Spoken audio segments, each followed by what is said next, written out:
gonna get to them. Besides The Lighthouse, what other shows do you like? Number one, Young Justice. That is my favorite show, guys. I like that show more than The Lighthouse. And man, Avatar: The Last Airbender. Who's better, Lenny or Lisa? Bad. Okay, so I'm looking forward to 2K20 and FIFA 20. Hopefully those are pretty good.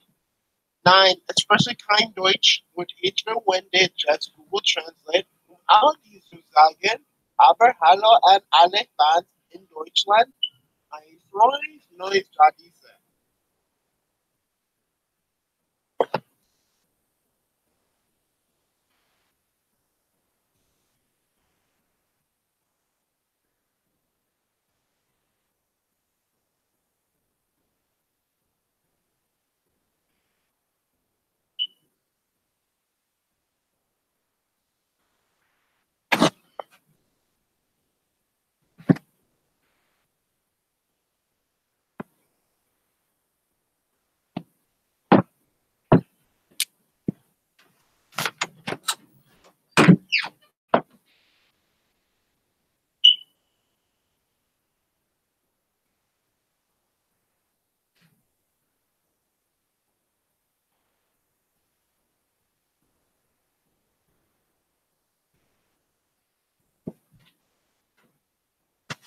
Damn.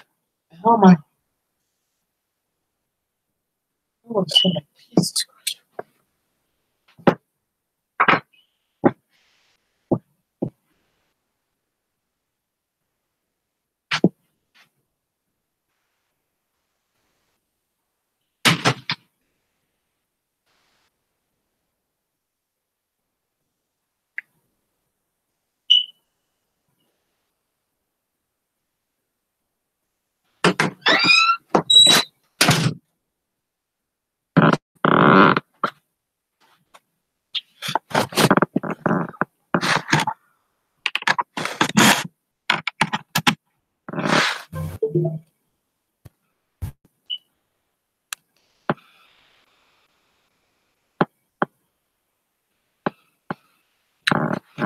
Who's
Hello? Hello? Hello, can you hear me? Yeah, alright. So I'm gonna go live in a second, but I'm gonna see what it looks like first. Yeah, I'm pretty sure. Okay. I'm pretty sure everything looks right. Right now it's on private. Okay. Do you get it to where that icon can show up instead of instead of like a video feed? Yeah, because the video feed would look really cloudy. That looks pretty good. So let me see if you can make this public.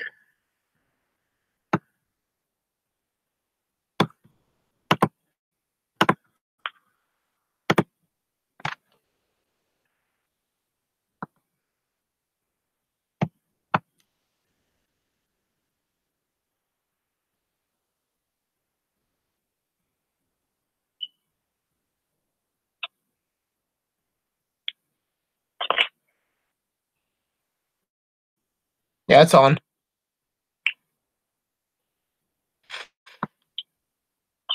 All right, Jason, you there? Yes, I am. All right. I don't think anybody's on there right now. Jason, you there? Yes, I am. All right.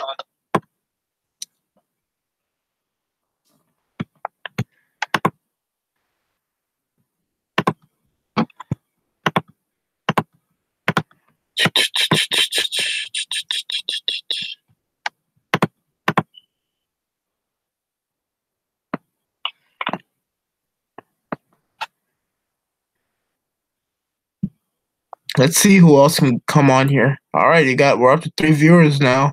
What is up, guys? Who's out there?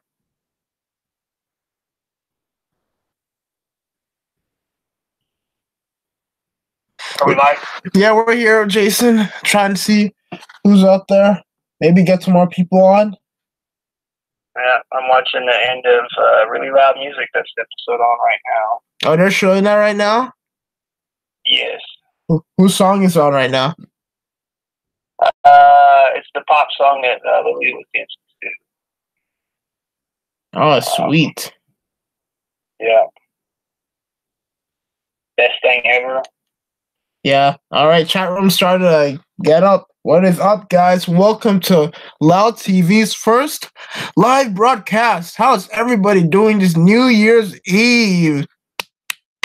Another great year, another great Lighthouse season. We're on right now with Mr. Jason Brow. Jason, how are you doing this New Year's Eve? I'm doing pretty good. What's going on, Loud Crowd? Happy New Year's Eve to everybody out there. All right, guys. So right now, the current episode on right now seems to be really loud music, and I've said many times, you could definitely argue that that's the best Loud House episode of the entire series. I think hands down for season 3, it comes down between really loud music and Head Point Anxiety. Those are definitely my two. And what do you guys think? If you guys can hear us out there. And if you guys can't hear me or Jason, go ahead and put it in the chat section. But what do you guys think? What's a better episode, Head Poet Anxiety or Really Loud Music? What about you, Jason? Which one do you think is better? I'd probably give the nod to Really Loud Music, but both of those episodes would be in my top 5 for season 3 for sure. But I'd still say my favorite is Be Still in My Heart, and I might be alone on that one, but I really enjoyed that episode. Yeah, I know you really love the Be Still in My Heart, and it'd be great if I hope Stella definitely comes on in season 4. Yeah, they definitely did enough build up there to continue with that storyline, and we'll see where they go with it. All right, looks like 2 people so far think it's Really Loud Music. Yeah, I figure that's sort of the consensual favorite amongst everybody. I know everybody really enjoyed that episode and all the different songs that were in it. Yeah, definitely. So whose song is on right now? Well, right now we're on a commercial, so. Oh, first break? Yeah, and they're doing that, I don't know if anyone else is playing that game. I know they've got that Nickelodeon app where they're playing that game where you have to add all the Lincoln sisters with the phone and add Clyde, I guess, as part of the game throughout the course of the commercial break. Oh, sweet. So what was your favorite song? I still say, because I thought it was the one I laughed most, is the Toilet Jam that Lana did. I thought that was the funniest one. Awesome. And for you guys out there in the chat room, why didn't you guys comment your favorite song from Really Loud Music? Yeah, that was definitely a good episode. Yeah. As far as references in this episode, one of the promotional arts is a parody of the Guns N' Roses album Appetite for Destruction that came out in the 80s. And what else do we have? I'm sure there's a ton of musical references. I kind of have to go back and break it down and see, because any Luna-based episode is going to have just a ton of musical references from the 60s, 70s, 80s, 90s, all the way up till now. Yeah, so far a lot of people are saying play it loud, and this kind of leads into a pretty cool conversation we can go into about Luna Loud. So I know during your Instagram live stream you were talking about how the Luna specific episodes seem to be getting more traction, be having more importance overall compared to other sister episodes. Why don't you tell us why you felt that way? I think a lot of it has to do with her being into music, and there's that the whole thing is that big dream of making it big as a rock star, and trying to question, is this a pipe dream or is it something that I should really pursue? And they've kind of touched on it in every episode that she's been in. They had Roadie to Nowhere on earlier, and it kind of touches on that same thought process that she's going through, and she's kind of questioning in her mind, should she go through with this or not? Yeah. How did you feel about Roadie to Nowhere? I enjoyed Roadie to Nowhere. I don't think I've seen a bad Luna episode yet. I thought it was a pretty good episode. Yeah, that was season 3 premiere. And for those of you in the comment section, Roadie to Nowhere aired like an hour ago. How do you guys feel about Roadie to Nowhere? We'll see what they say on there. So are they back from commercial yet? They're still on commercial.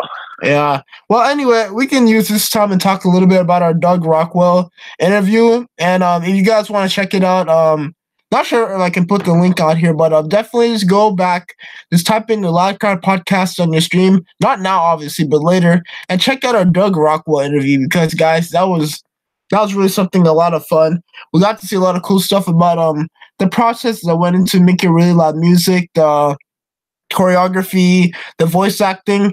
Doug actually had an interview, or like actually had to try out to voice his own character, which is pretty hilarious overall. So the entire process of them making an episode and Doug and Michelle getting their influences was pretty cool to find out. So that was something that was pretty interesting to hear from the interview. Yeah, and we also had the interview with Lights Camera Jackson too as well, and he had done a great interview with Doug Rockwell right before that, and it was a very interesting episode, and I thought they did really well with the songs. Jason, since you're here, let's start asking some fun questions. Number one, who was your favorite Lighthouse character?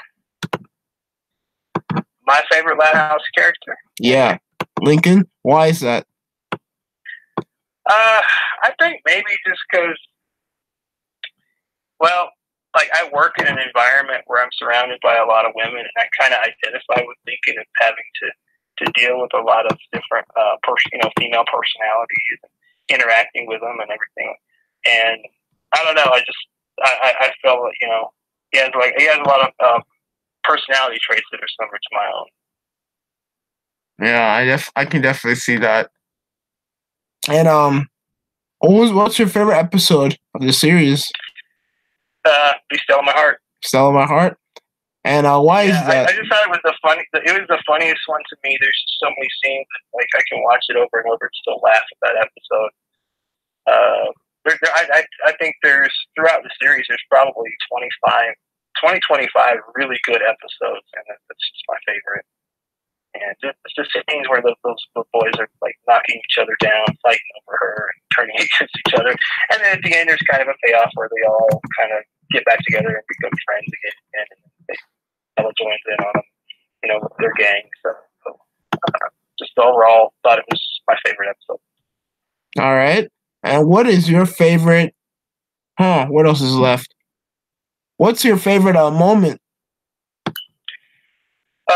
Favorite moment, the one that kind of pops off right at me is the one where they did the Lincoln Loud song, where they, the parents didn't have any money left to buy him tickets to the concert, and they did that tribute song for him. And I thought that was pretty cool, especially after you'd seen it in previous episodes of season 2, where he had no such luck and brought the family and how they mistreated him. It's sort of like, well, okay, It's sort of like an apology there. Yeah. So anyway, I guess we can start talking about some stuff non-Lighthouse related. Some interesting news. I'm gonna have a video up later this week. Is that Los Casa Grandes is gonna be premiering sometime between April and June 2019. So for those of you in the comment section, why don't you tell us how you feel? Are you hyped for Los Casa Grandes, or are you not very hyped for it? Or just tell us how you feel about the series overall. So Jason, what do you think about Los Casa Grandes premiering next spring? I mean, I'm excited. I want to see if they take it in a different direction. Because it definitely has a lot of potential. There's a lot of different characters. Mm-hmm. I just think the question will be, can it separate itself from the Lighthouse? Because is it going to have, is the animation style going to stay the same? Is it going to run the same type of formula as the Lighthouse? Or is it going to change some things? Because I think they're going to have to form their own identity to be successful in the series. Yeah, do you have a favorite Casa Grande family member? I like the grandmother. What's her name? Is it Rosa? Yeah, I think so. Yeah, all the different food that she always has. And you know, anytime Lincoln came over, you know, he was more than up for all that food she was making, and I always thought she was a pretty fun character. Awesome. Yeah. Stage's play. Mr. Terrace has a pretty cool point. The plot for Stage of Plight is revealed, and I'm excited to see what happens. I think I saw that name, but I didn't see the episode. What's it about? Let me see. Stage Plight. Oh, yeah. The show's back on now too. It's to the point where Luna has that bright pink. Oh, Lulu. The Ariana Grande. Yeah. How do you feel about Ariana Grande, Jason? Not my style of music. I can kind of see, like, from Luna's perspective on it. You know, she's a rocker, and it's like not her style, and she doesn't want to do that. So, for those out there who are fans of hers, you know, that's awesome, but not my style of music, personally. Yeah, I feel that. Yeah, they've released for some reason we still don't know when the next batch of episodes are coming out. As of now, we have a lot of titles, and from what it looks like, the end of the season is actually gonna be pretty amazing. I mean, you have a Luana and Benny episode. You have I think you have a Luna and Sam episode. You have another Lincoln episode. So they have a lot of fun ideas coming up for the rest of the season.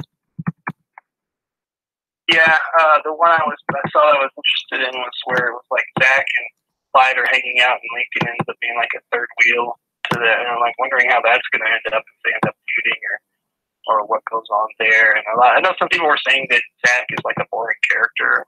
Well, no, like I said in the graphic novel, I think they touched on Zach's character a little more. You know, he is like he's a little conspiracy theorist. He's into aliens and government cover-ups. And oh, really? Like that. I'm like, yeah. And so if they touch into his character more, you know, because what I've noticed, at least it seems right now with the graphic novels, is what they'll do in the graphic novels is sometimes what they'll use those characters later in the series and develop them more. So I'm curious if that's the way they're going to go with Zach and some of these other characters.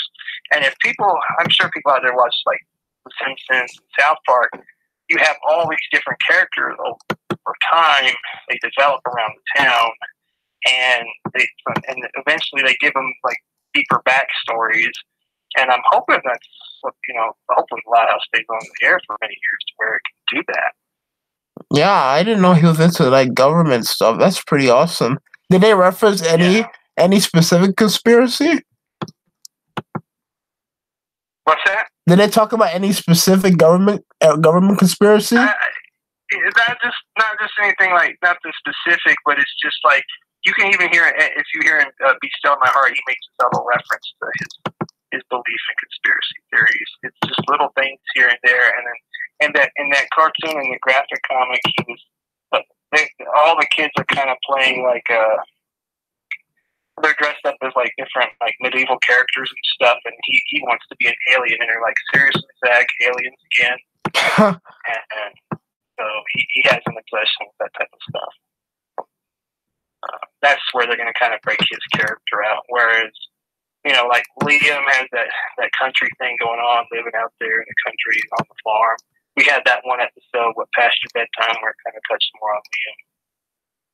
And Rusty, I don't know if Rusty's been dealt with more since like you had the episode where Lucy had the crush on his little brother, Rocky. Oh, really? Yeah. You remember that? Yeah, I remember that. Oh, yeah, I remember that. Now that's been a while. Yeah, we haven't really touched on Rusty much since then, have we? Yeah, I mean, wait, did you say there's been anything about them in the graphic novel?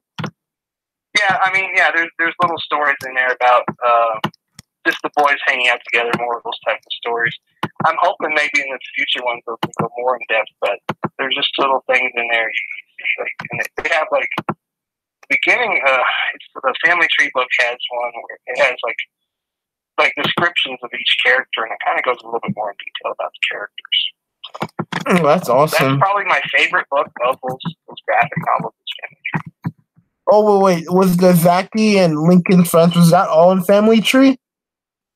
Which one? The story with Zachy and Liam and everybody. Lincoln's Friends. Yeah. Yeah, that's all in Family Tree. Yeah, from what I've seen or I've heard, Family Tree seems to be the strongest graphic novel so far. Mm-hmm. Have you have you got it? Yeah, I have that one. And I don't have the newest one, After Dark. Oh, yeah. That one's pretty new. Yeah. So this is a pretty fun question. What is your favorite government conspiracy? Favorite government conspiracy? The one that I followed the most, and I think they had like a Mythbusters episode about it, was the JFK assassination. Yeah, that's mine too. Yeah, I know that one didn't happen too far from you. Mm-hmm. Yeah, very close. 3 hours away. Wow. And the whole thing with it is you hear different stories, and because it happened in 1963, there wasn't as much technology, and the camera footage is shoddy, and you kind of have to go by people's word of what happened here, and somebody was at this point, somebody was at that point, and all the plot, and to me, out of all the different ones you hear, that it's really the one that makes you think the most, is like what really did happen, because it was so long ago. Yeah. What is it? Almost 50, 60 years now? Yeah, that would be what? Yeah, 55 years. Yeah, crazy. Yeah, that probably has to be mine. There's a lot of interesting one, but we're going down a pretty dark hole here. So, do you know what episode's about to come on right now? And look at the schedule. I'll see what comes on here. They got the intro going, so. I know Being Still in My Heart's on the schedule. Oh, sweet. And I'm not sure which one is. Guide.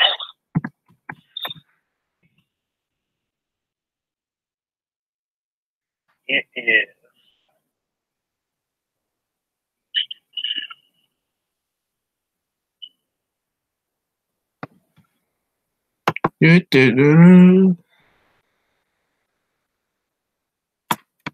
Okay, this is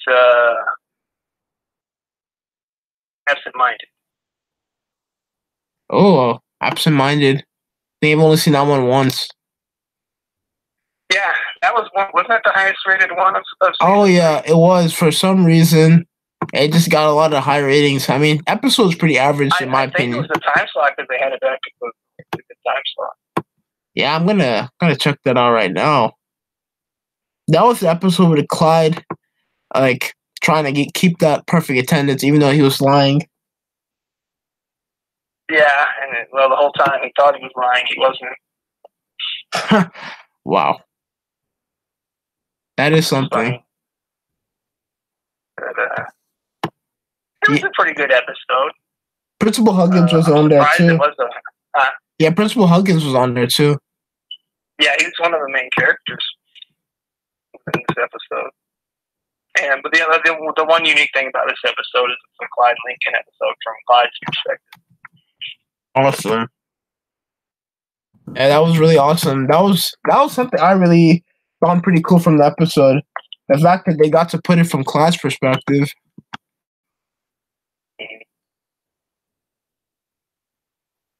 Mm-hmm.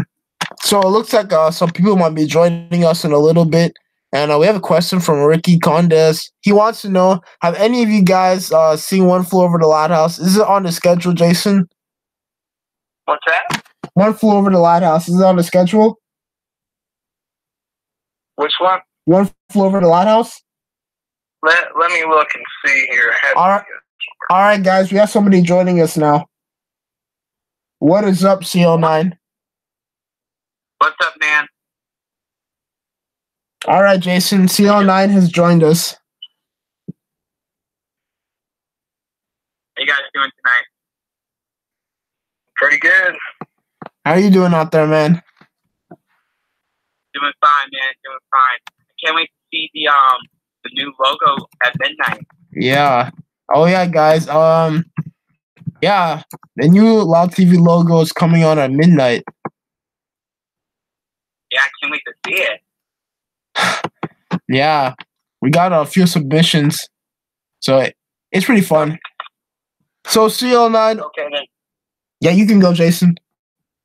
Okay, real quick, we got Absent-Minded on right now. Be Still in My Heart is after that. Gallman Out, Breaking Bad, Tears for Fears, T-Tail Heart, Trips, Everybody Loves Lenny, and Middleman is the last marathon. Nice. All right, we have somebody else joining us. What is up, fan page? Hey, what's up? How are you? We're doing great. Any good? Ready for the new year, 2019? Yeah, we're ready. All right, guys. Ready for the new year. Fan page is on. Yeah, let's get it going.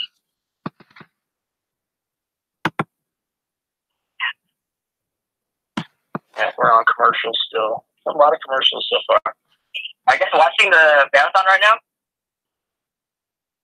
Yeah. What's that? Oh. That's cool. I'm not there yet, so we're currently the West Coast, so that doesn't air until like another hour for us here. Yeah, we got Absent-Minded right now coming on. Oh, what do you have on the West Coast? I think I have SpongeBob on right now. Oh wow! I'm not a Nickelodeon. It's not even 5 yet. It's like 3:30 here. I got DirecTV. I got both feeds. Yeah, I wish I had both. All right, so we were just talking. Wait, what'd you say? Go ahead. Oh yeah, so we were just. Go ahead. Yeah, we were just talking about some season 3 episodes and just going through some of them. What were you just talking about, Jason? Absent-Minded, right? Yeah, it was, where he thinks he's lying the whole episode. I guess I shouldn't spoil it for anybody who hasn't seen it. But anyway, he feels real guilt-ridden about, missing a day. What was it, 3 years ago or whatever. And that's sort of the premise of this episode. Yeah, and Principal Huggins is actually getting his own episode. And I think coming up in the rest of the season. So that's pretty cool to look forward to. All right, guys. Since there's a good amount of you on here, we can start talking about some fun stuff. Does anybody have anything cool that you want to bring up? Okay, so I kind of want to say, I know you guys watched all the episodes of Loud House this year. What do you think was the best one so far? 2018. I think I said it earlier. It has to be really loud music, in my opinion. Just the creativity and definitely the time that it went into all the songs and the inspirations. It has to be really loud music. Everybody knows. Yeah, I go ahead. Yeah, go ahead. Yeah, really loud music. Yeah, I have to agree with Loud TV. Really love that episode. lots of great moments. Love how they, like I said last time, I loved all the songs. It was a great plot, and I just really enjoyed it. Yeah, as I was saying before, "Be Still in My Heart" was my favorite. I think "Really Loud Music" would be a close number 2, but I don't know. I just think it was the funniest episode of the series. So, "Be Still in My Heart." Okay, cool. Yeah, I'm kind of confounded between the two of was it not "Be Still in My Heart," but it was "Headphones Anxiety." And that was kind of touching. Do you guys think? Yeah. Head Point Anxiety is my number 2 episode because that was an interesting combination of characters. I mean, the idea to combine Luann and Lucy, that's something that was really made on somebody who was really feeling it that day. And they actually turned it out to be an episode that had a lot of emotional feel to it. And the ending is one of the best endings of the series so far. And I'm just ecstatic about some more of the sister pairings they're going to be doing for the rest of the season and season 4. Yeah. Yeah, I enjoyed that episode as well. I think it would be in my top 5. Yeah. Cool. One note from this episode, I didn't notice it before watching it. Clyde sees himself in the future as an adult. In the background, there's a picture of him, and it's him and Lori's wedding picture. And I thought, I didn't catch it the list. Oh, wow. That's interesting. Yeah. Yeah. So have you guys seen some of the new stuff or new episode plots that have been coming out? Like the Luann and Benny episode? Yeah, I'm interested. Yeah, I'm interested in that episode. I'm also interested in that new Lynn episode. Oh yeah. And the season 3 finale. I'm interested in that one. I can't wait to see the plot that it has for that one. So, isn't there another Luann one coming on too? Yeah, that one is what me and a couple of friends have been discussing. That everyone loves the whole Luann Benny relationship happening, and it's going to be more focused in that episode. So, get ready for that one. Yeah, that'll be interesting. We don't get a lot of Luann. Well, the other thing too is that the whole relationships from Ellis for Love, that some of them are kind of confirmed by now. You can totally see that, Lori and Bobby is obviously a thing. Lenny and Chaz are looking to be boyfriend girlfriend. Yeah. But then going closer, Luna and Sam. I mean, if you want Racing Hearts come up, I'm pretty sure that's gonna be a confirmed ship. And then also Luann and Benny. So if you gotta go down the line, maybe Lynn might have an episode with the other person. I forgot his name, but who knows? Maybe there's another Lynn episode about her relationship. Have you guys I want to ask you guys about this pretty cool thing on Twitter from a pretty awesome Twitter user, Candy Randy. He was talking about how the Luann and Benny episode and some of the other plots may seem like fan service, and he's not too big a fan of fan service overall. So do you guys feel like the episode with Luann and Benny is fan service? And how do you feel about fan service overall? Wow, this is actually the first time I've heard about this. Yeah, I think that's pretty interesting.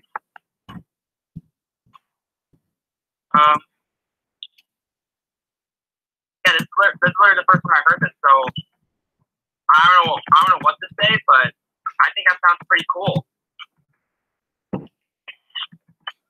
Well, I mean, I can't really say that it could go into fan service. I mean, if you're going to say that it's a part of a fan service show, if the show is going to go leaning towards what the fans want, that could lead to a bad road, because some of the fans want some weird stuff, and I hardly agree. Yeah, I'm saying that this should not lead to a fan service. I think this is just because, hey, we saw the relationship with Luann and Benny. I'm guessing the writers want to hit it off with those two. I don't think it's going to continue. I mean, I can't say much about fan service wise. I all the fans cannot have their moments. I must say that's all I can say. I mean, like, it's a really discussed topic around here. But yeah, that's all I can say. I don't know what else to say. Well, I think there's some good things that's come from fan feedback. Like, you can tell the fans really hated No Such Slug and Brawl in the Family. And I think ever since those episodes come out, we really haven't had anything like those episodes. And I think that Nick, kind of listened and said, hey, we're not going to go down that road again. Yeah, exactly. What I was thinking too is that we have two writers. So these two writers know how to write a really good story when it comes to making episodes of The Loud House. So I'm feeling that with these new writers coming into the show and looking at how good these episodes have been, these last couple episodes in the third season, I mean, we're looking at a good track for season 4 also. So get ready for those.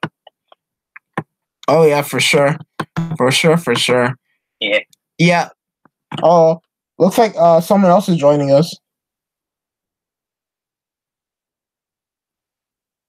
What is up, Angry Anime Fan? Hello, everybody. Happy New Year. Happy New Year. Happy New Year. Yeah, and what's up? Well, that's a story for an 18 day. But I hope everyone is having a blast of the time doing regular things. It's New Year's where you are, right? Yeah, it's actually what is it? 12:40 over here, so it's already 2019. Congrats, man! You're already 1 year ahead of us. Yeah, which is why I am fortunate I cannot stay on this talk for very long. The guy's got to sleep after all. But I hope I can drop in and talk a little quickly to y'all. Yeah, we were just. Same with me. I actually have a live of my own that I'm doing tonight. So yeah. Yeah, so Seal, now why don't you tell everybody about your YouTube channel and your live stream? Well, first of all, as everybody knows or probably do not know, my name is Angry Anime Fan. It used to be Angry Anime Fan 2, but I've changed my name to Angry Anime Fan the Despair Reviewer, mostly because I'm a guy who tends to drown in despair. In my YouTube channel, I mostly just do manga reviews, but I have reviewed Love House Season 3 as I got into it a lot last year, and I haven't been disappointed yet. Well, of course, there has been some episodes that I've been disappointed, but that's a story for another day. Everybody knows the reviews. You can just go and check them out on the Loud Fans YouTube channel, of course. Yeah, so CO9, tell everybody about your YouTube channel. Well, on my YouTube channel, I basically do a lot of stuff on my YouTube channel. I do like my own shows. I have like a little Thomas Friend series I used to do on there called NWRT. But I'm possibly best well known for a series I do on my channel called Still Nine Reviews, where I review Loud House episodes, give my thoughts and opinions on the episodes, and you get to see my reaction while I'm watching it. So if you guys are interested in those type of stuff, like my channel is basically experimental. Like I do many different types of things. So if you guys are interested in that, I suggest you subscribe. Give us a thumbs up. Turn on notifications. We release new videos every week. And yeah. Yeah, and if anybody is a fan of manga reviews or a little live stream where I've talked my favorite mangas of this year and many things more, do check out my channel and like and subscribe if you want to there as well. Awesome. So since a lot of you are on here, we can let's play a little bit of Loud House trivia. You guys ready? Sure. Yeah. All right, so let me think of some questions really fast. All right, so everybody remembers that episode in season 1 called Undue Pressure, one of the better episodes of the season overall. And guys, for those of you in the chat section, feel free to participate too. So going back to Under Pressure, I want to ask you guys, who was the last loud sibling left when everybody was eliminated during the game? Are you guys ready? Lily. All right, ready? Lily. All right. All right, you guys were pretty good on that one. All right, let's think of something else. Oh, yeah. All right, this is an episode that a lot of people love. It's from season 2. It's called No Such Luck. I'm sure everybody knows that one. Oh, my God. Oh, my God. Are you trying to get, like, a lot of people hating on your YouTube right now? Yeah, because I'm not laughing. All right, so the question is, what sport was Lynn playing in that episode? Baseball. Was it softball? I'm actually just spitballing here. I think it was softball, so we're gonna go check it out. So we have I think who said baseball first? Was that CL9? I don't. Maybe. Go ahead. It wasn't me. All right. It was softball. Congrats, Jason. Yeah. All right. Here's another fun question. In the season 1 episode Butterfly Effect, let me ask you guys, what was the reason that made Luna leave the lighthouse in that episode? Wait, what did you say the name of the episode was? Butterfly Effect. Oh, yeah. She joined Mick Swagger on tour? Yep, that's right, Jason. Oh, yeah. I don't remember. Remember that one. All right, here's a fun one. What is the name of the Lighthouse pilot episode? Bathroom break? Yeah. No, the episode that premiered, the first full 11-minute episode. Left in the Dark? Yeah, congrats, CL9. Pam. What is the name of the season 1 finale? Homecoming. Say that again? Homecoming. All right, that seems like a tie between an angry anime fan and somebody else. And Me, from the fan page. Fan page. All right, I'm not keeping track of these, but seems like everybody's doing pretty well. So I'm gonna start asking some really hard questions, if that's okay with you guys. And it doesn't matter how you feel about it. All right. Sure. All right. In the episode Spell It Out, which family relative, or what is the name of the family relative that Lucy gets the spell book from?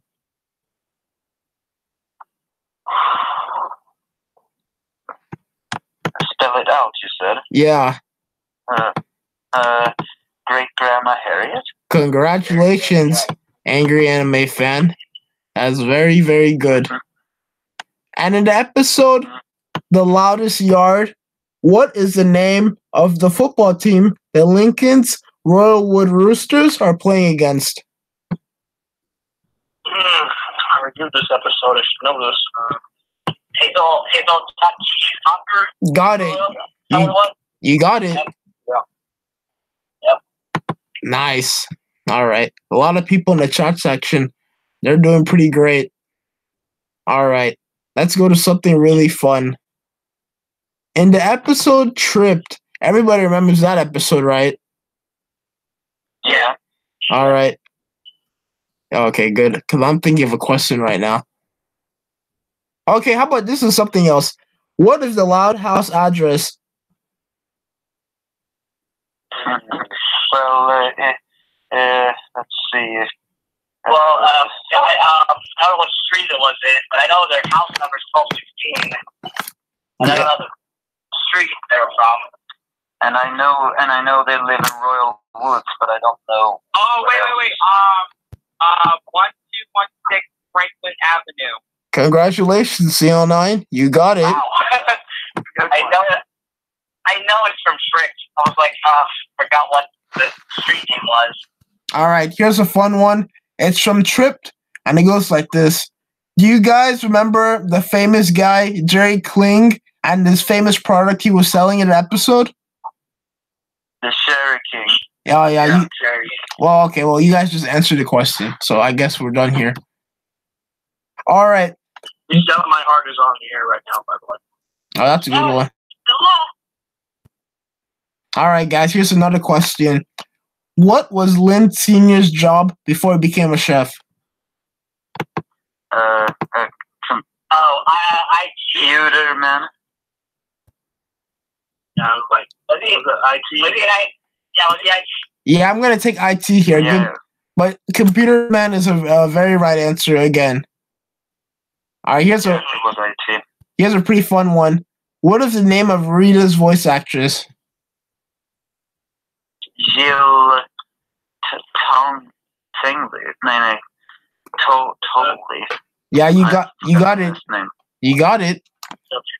All right. So this is a new portion of the game. It's called match the voice actor with the character. So I'm either gonna say a character or voice actress or actor, and you have to say the character. You guys ready? All right. Yep. Sure. And to make it fun, there's 4 of you on here, so we're gonna pair off the teams. Jason, you're gonna go with CL9, an angry anime fan. Oh wait, Oh, you have to go? guys, I have to actually, guys, I have to go get going. All right. All right. See you, man. My time was short here. All right, loud crowd, stay loud. I'll see you guys later. Awesome. All right, so we could play individuals on this round. So we have Jason, fan page, and angry anime. So you guys ready? Yeah, sure. Yep. First character is Lynn Loud. Go. Loud. Junior. Wait, say that again? Lynn Loud Senior or Oh yeah, Lynn Loud Jr. Who's her voice actress? Jessica Scofield. Nice, fan page. That's 1 point. Next question. Mr. Grouse. That's a hard one. John DeMargo. Nice. Angry anime. Here's the next one. Lincoln Loud, season 1. Grant Palmer. Nice. All right, I'll give you a 0.5 on that fan page. All right. All right. Next question. Lola Loud. Great Britain. Yeah. That seems like a tie, so you both get 0.5. And next question. Brian Stepanek. Lynn Loud Senior. Nice. Fan page got that one. Next, Christina Puccelli. Gwen Loud. Nice. And Loud. Nice fan page. Next, Lisa Loud. Jessica De Capo. No, not that's not Lisa. Lucy or Lisa? Oh, Lisa. Cheryl Little.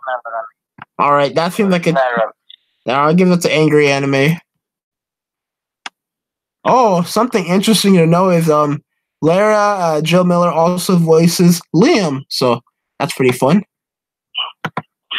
Yeah, she also got one of her starts in an anime dub actually. Oh, I did not know that. In Digimon, she was the voice of a character called Kairi, but that's beside the point. All right, next one. Lenny Loud. Liliana Mami. Nice. Oh, wow. Tap on that one. And also another fun fact about her.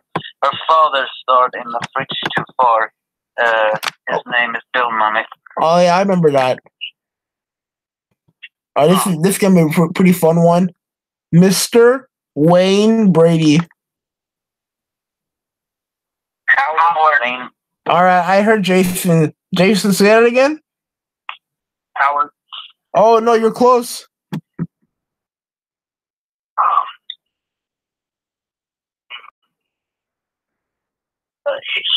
Another one.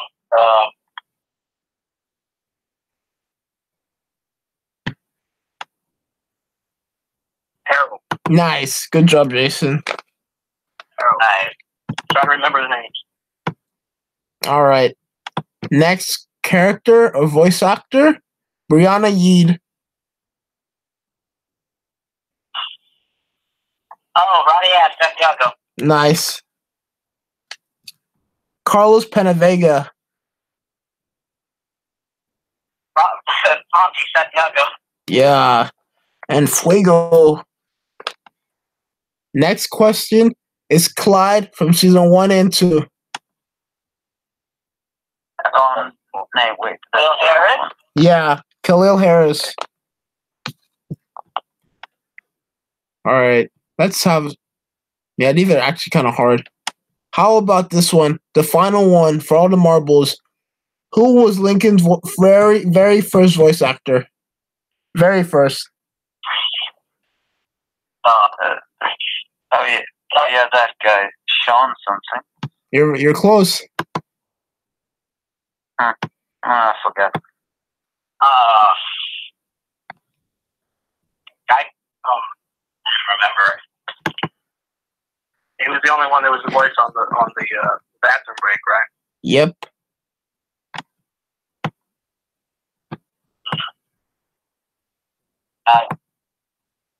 Cool.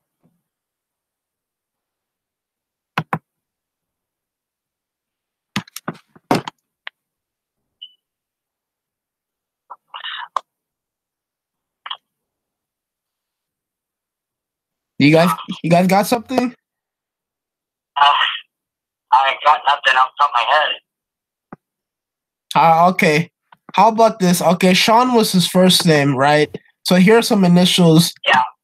It's 3 names. SRF. So Sean, R something, F something. I got it. Sean Ryan Fox. Nice, fan page. Nice. That is. I just know that. I just know that because I think she was in Henry Teacher. I'm not mistaken. That was some great display. So fan page, why don't you tell everybody about your Facebook page, the live streams you do, and your Twitter page? Oh yeah, definitely. Our fan page is on Facebook, mostly a fan page of the Loud House. We always bring up news, all about the Loud House. We always see behind the scenes of what's going on in the show, and we always would share our posts that the Loud House would bring up. So we'll always put that up on our Facebook and our Twitter. We mostly are active on Twitter too, with our statuses showing. We try to be more active on Twitter also. So get us to our Twitter at fanpage of TLH. That's our Twitter page, or on our Facebook, facebook.com/fanpage of the Loud House.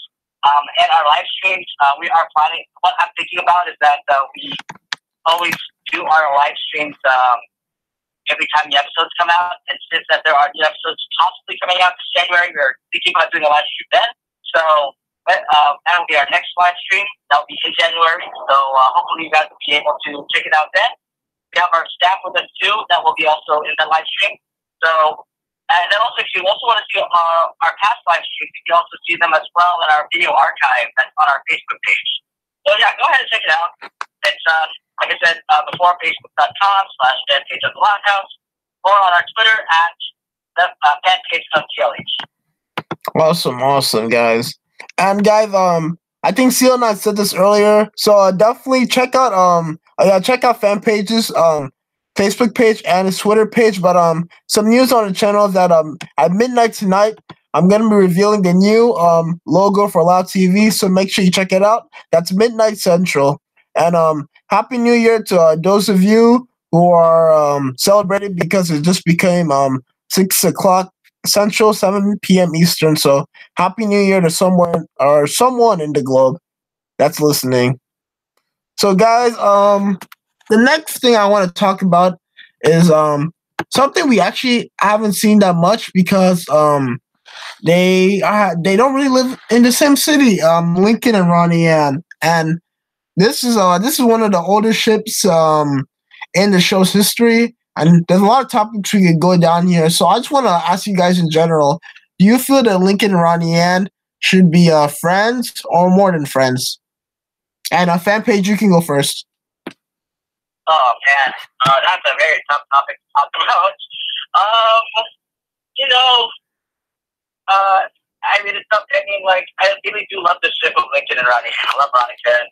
I love that they're like big friends together, quote unquote friends, because you know, there's like you can see the chemistry between the two of them, and I want to see how this all goes because I know that if those topic is happening, I know Ronnie Ann's gonna have her own show as well, and she's probably gonna have her own things happening over at her city. And of course, Lincoln's gonna be back home at Royal Woods doing his own stuff. But to be honest, I mean, like, I would love to see both of them react again, even if they're split between two different shows. They'll at least have like episodes together. And you know, we have heard about this before that season 4 is going to start off with the Casa Grande arc.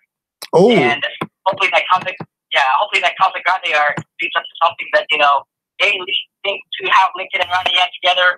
I don't know. I do like Ronnie I do like to see how Lincoln and Ronnie Ann interact. But the thing is, like, at the end of it all, it may seem to be like they're right friends, like, close friends. Still, though, I just still think that they could be in a relationship to me. Yeah. All right. What do you think about it, Jason? I think just because of the age of the characters, 11, I think they're just going to keep it to where all of them are sort of friends.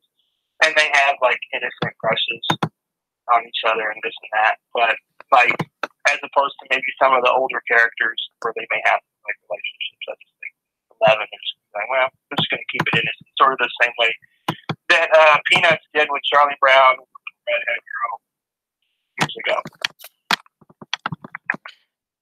All right, you angry anime?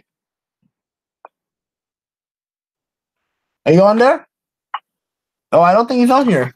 All right. Oh no. All right. Yeah, he disconnected and I connected him back. Well, anyway, we have our first question. It's from Mr. Terras, and he wants to know. Well, I'm not sure if any of us really noticed, but he says, "Do we think there will be any fan fictions that are turned into actual Loudhouse episodes?" And I actually posted something about this on Twitter. Pretty sure like last week, and there's a whole legal process that makes the whole idea of turning fan fiction into actual episodes pretty illegal because you can't really like directly take someone else's idea and make it into an episode. So from what it looks like, it's kind of illegal. But would I like to see it? There are a lot of fan fictions that are kind of raunchy and a little bit too far to be on like a kid's show, so probably not. But I mean, some fan fictions are amazingly written, and if they ended up being like developed or inspired into an episode with the writer's consent, obviously, that would be something. But how do you guys feel about it? Well, I think honestly that with the fan fiction, a lot of times it's we got to remember DBY7, so there's a lot of things you're reading in fan fiction you'll never have any chance of seeing in one of these episodes. And also, like you said, the copyright issues. Now, does that say that maybe the writers aren't reading some of those stories out there and maybe taking a few ideas here and there and just kind of changing them up, and making it into something else? I could see that as a possibility, that you're never going to see like a direct fan fiction actually in an actual episode. Definitely. I think for me, it's like, I understand people like love to go through having their own thoughts about stories, making their own stories for the show. And, I mean, some are good, some are, kind of out there. But, I mean, if you're thinking that the writers are looking at those fanfics, I mean, maybe, but the thing is, of course, they're not really going to put that in. Maybe a little bit, but I don't think they're going to actually imply that whole idea of their fanfic into the show. So, I mean, I like the fanfics, they're great, but it doesn't feel like you might actually hit the show. Yeah. And I guess this kind of leads to the fan service thing, but not really, but because the fans are creating the content, it's not really fan service. But anyway, fan fiction into a full-length episode is a idea that I'm not sure would work. So I want to talk about something that was announced, I think, last Friday by one of the best people on Loudhouse Twitter, Wyoming Parmesan. She actually told the news or broke the news about the Loudhouse Season 3 finale, and it turns out I forget the name of the episode. It's a half-hour special that's about the Loud Kids helping Lynn Senior open his restaurant.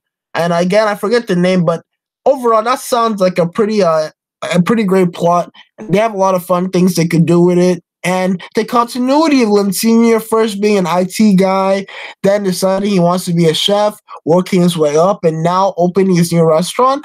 It's something they've done since season 2, and it's a great plot that they've done overall. And then the siblings helping him open his own restaurant.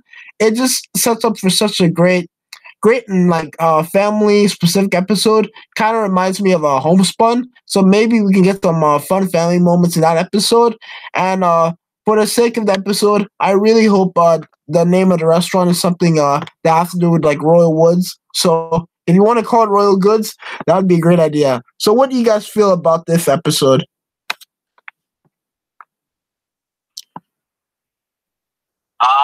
Honest, I'm actually pretty psyched about it. I mean, to say this to be a season 3 finale, and I mean, there's a lot of potential for the story of Lynn Senior. I mean, he quit his job to become a chef, and we saw from a couple episodes from jumping security to was it a Fridge Too Far?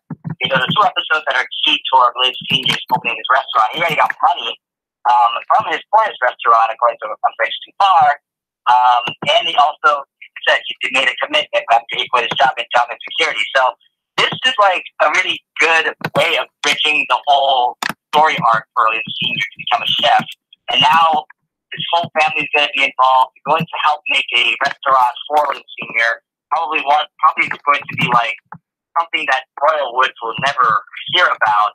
And then obviously they're going to make it very popular. I mean, this is going to be a good start, especially when if you're ending season 3 on a high note like that, and if it actually is a really good high note at the end of season 3, that season 4 is about to hit a good potential.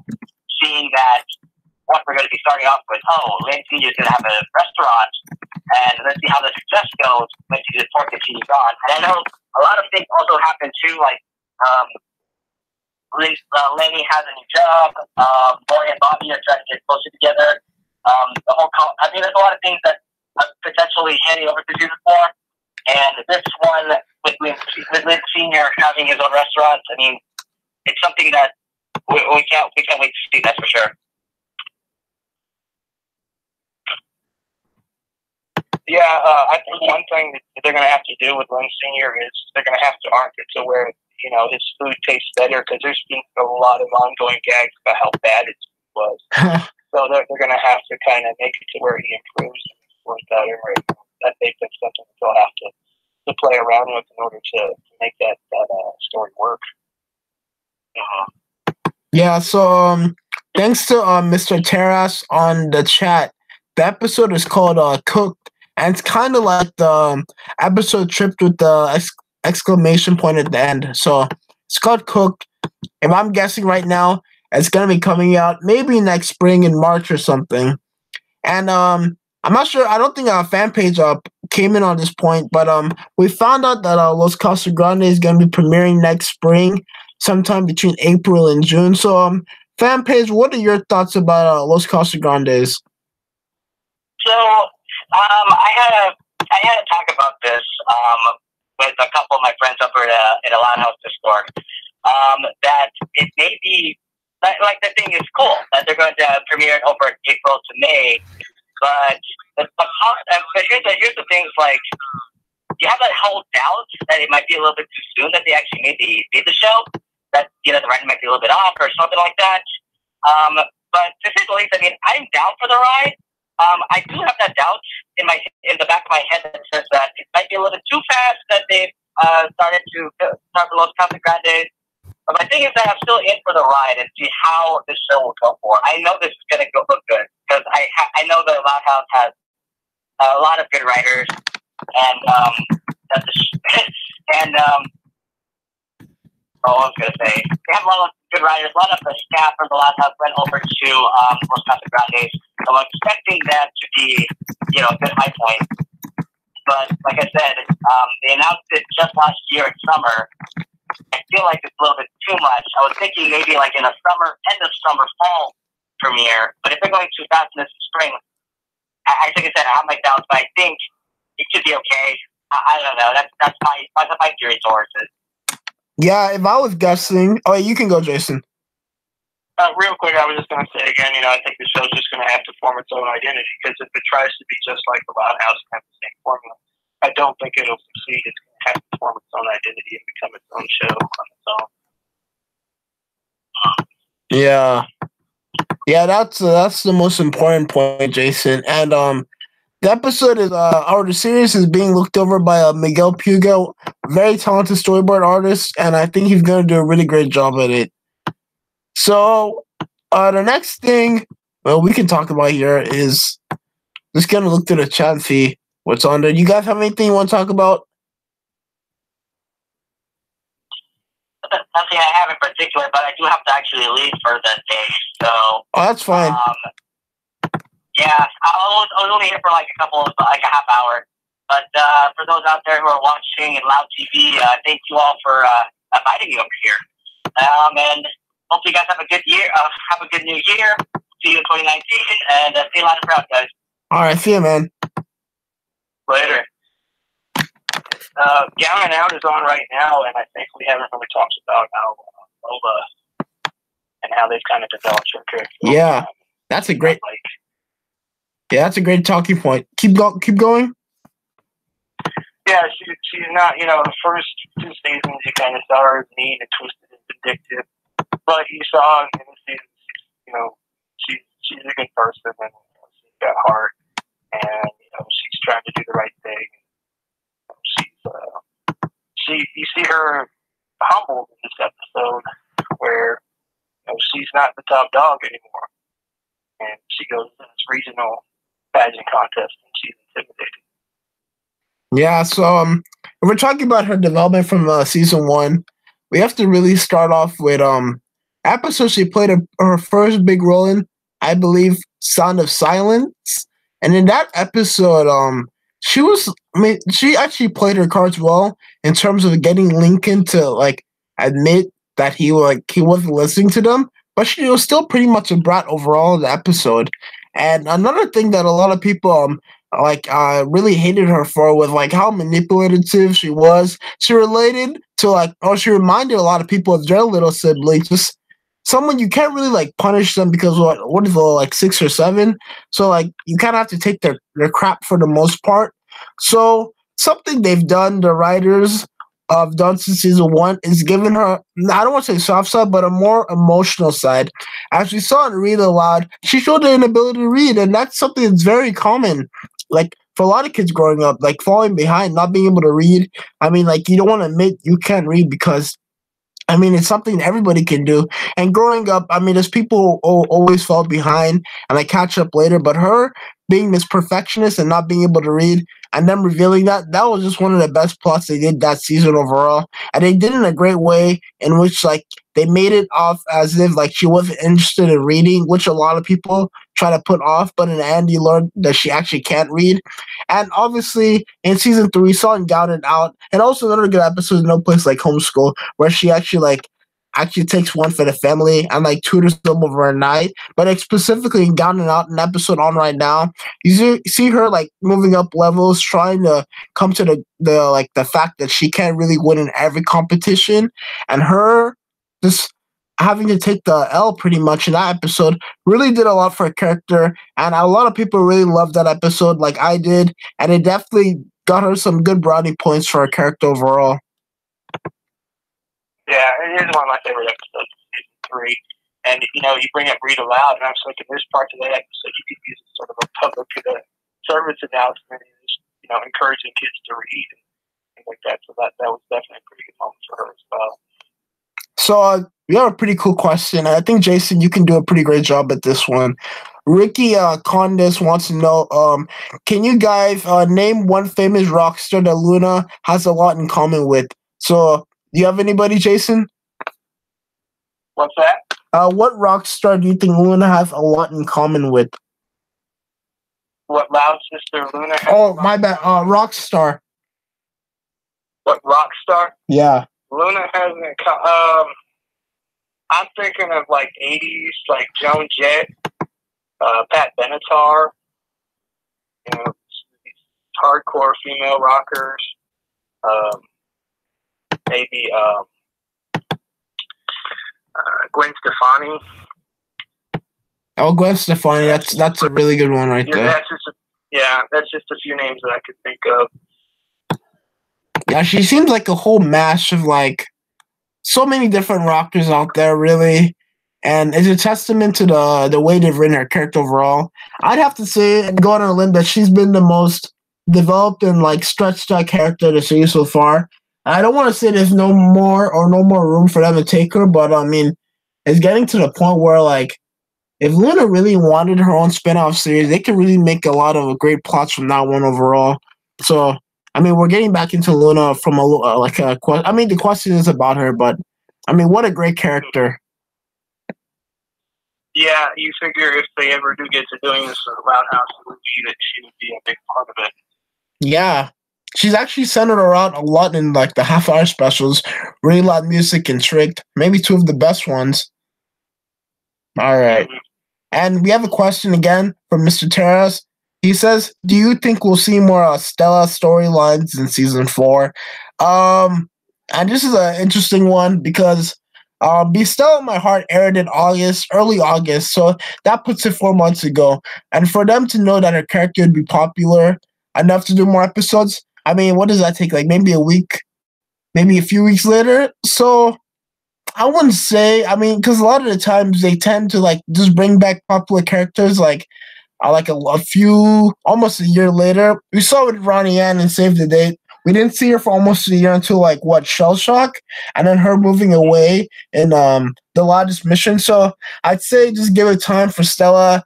They're not going to use her character once. That's all I can tell you. So you can expect maybe something towards the end of season 4, something around a year from now to see Stella back. And something I know me and Jason both want is to see a possible like pairing of or joining of Stella with Lincoln's other friends. Like in many other shows, you've seen Fairly Odd Parents where Timmy Turner has his own group of friends, like his squad per se. We'd love to see Stella join Lincoln's squad. So what do you think about Stella having a future storyline in season 4? Oh, I think, because of the build-up, if you go back to White Hair and then, Be Still in My Heart, I think the build-up is there. They have to have another episode or two before we figure. And I think it would be cool to have her hanging out with the boys in some, like, a theme park or going out to the movies in the mall or something like that. And I think we'd have some funny antics, in an episode like that. So I'm pretty certain they're going to do something with her.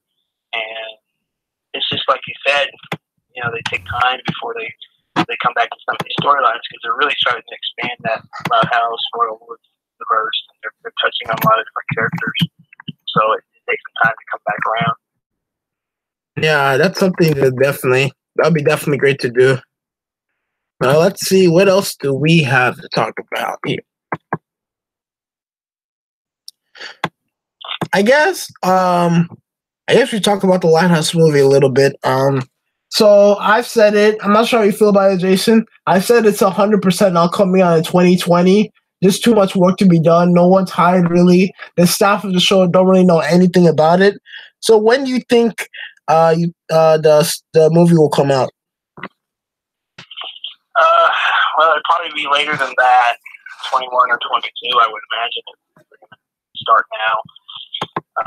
I just don't know what their plans are, if they're just going to put it on hold. I think that if they're going to do it, I hope they just take their time with it. After just watching Spider-Man Into the Spider-Verse, I think that animation style would be interesting for a full-length movie. Oh, yeah. Like we talked about before, those little Christmas bumpers, that type of, I guess it's done on computers, but it looks like stop motion.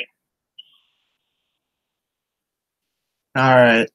And our next question is from Cindy Jones, one of the best fans of the channel out there. And she wants to know, will we ever see an origin of Clyde's story, like what happened to his biological parents?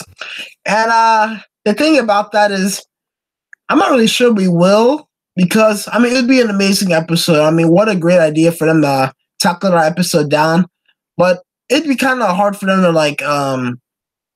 take that down. Like it'd be a pretty emotional road. I could see them doing some like talking or like lip service about it, like per se. But a full-on episode about that, I know a lot of people would like to see us, but I don't think we'll ever see it. So do you think we'll see an episode like that, Jason? No, I think maybe you'll get more hints to Clyde's backstory and everything, but I don't think that'll be like the specific focus of an episode. I think it would just be more of a, how they had an Absent-Minded where Clyde was the main character. I think you might just see a few more episodes where Clyde is the main character, and just by him dealing with his dad and interacting with his family there, you might find out more about him in the course of the episode. Yeah, definitely agree. So, I think I'm just gonna. I'm not sure a lot of you have Twitters out there, but I'm gonna go through my follow list right now. And if you don't have a Twitter account, I implore you to join Loud House Twitter.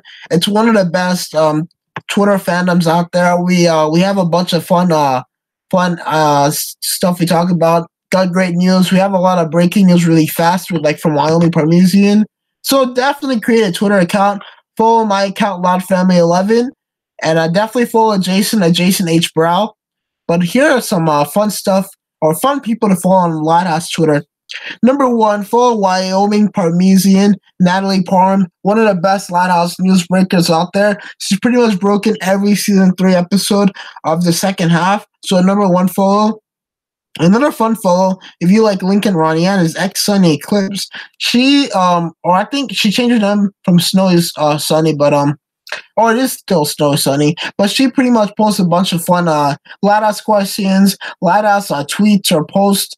And also a great artist overall, so follow her. I told you to follow Jason H. Brown, the guy I'm talking to right now. Follow Candy Randy J, another guy who breaks the new episodes coming out, and another artist who's starting to do digital art. Another great follow is Ryan W. Mead, another guy who breaks news and always has some pretty cool topics about the show overall. Follow Loud House Scenes. They post some pretty awesome videos and clips every now and then. I'm not sure if they posted in a minute, but that's another great follow. Another great follow is a guy that was just on her fan page of the Loud House, fan page of TLH Nate. Great Facebook page, great Twitter page, great news, great posts, and does a lot of competitions with episodes and characters. So follow him for sure.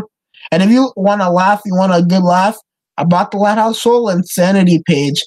This is just one of the newer fan pages that's really grown. They post a lot of fun memes about the show. I always retweet them because they're awesome, so follow them.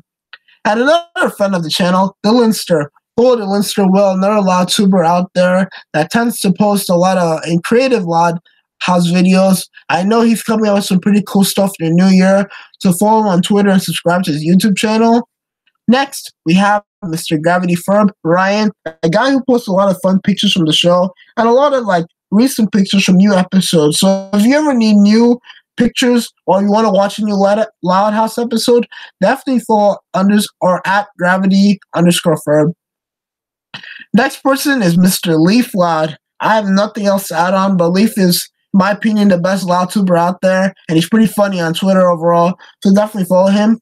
And one of the newer accounts, the winner of the 2018 TLH bracket tournament, Loud House Weekdays.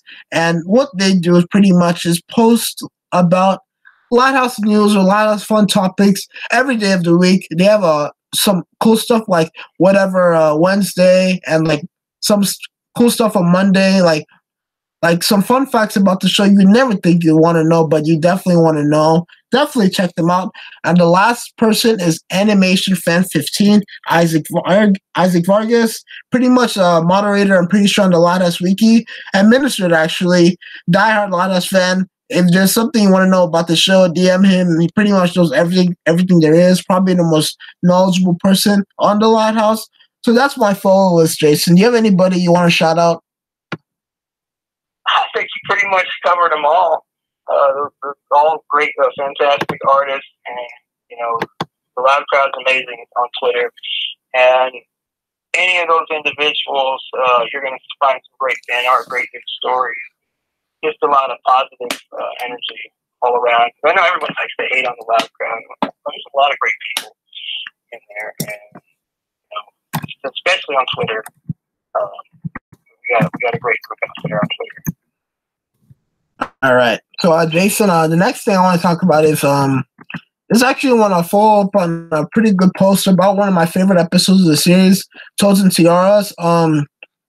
It's something I wish they could have done a lot more with the twins, Lola and Lana. Something about them like switching places with each other. The closest we've kind of gone to this was in the episode, I think last year, Patching Things Up. Yeah, I'm pretty sure that was last year. It could have been this year, but that episode where they both try to be like Girl Scouts pretty much, and then they switch places. No, they don't switch places, but they're trying to do the same task, and you get to see some of the strengths of one character and the weaknesses of like the other character. So the idea of comparing the twins or maybe them switching places is something I'd love to see again in season 4. So what do you think about that?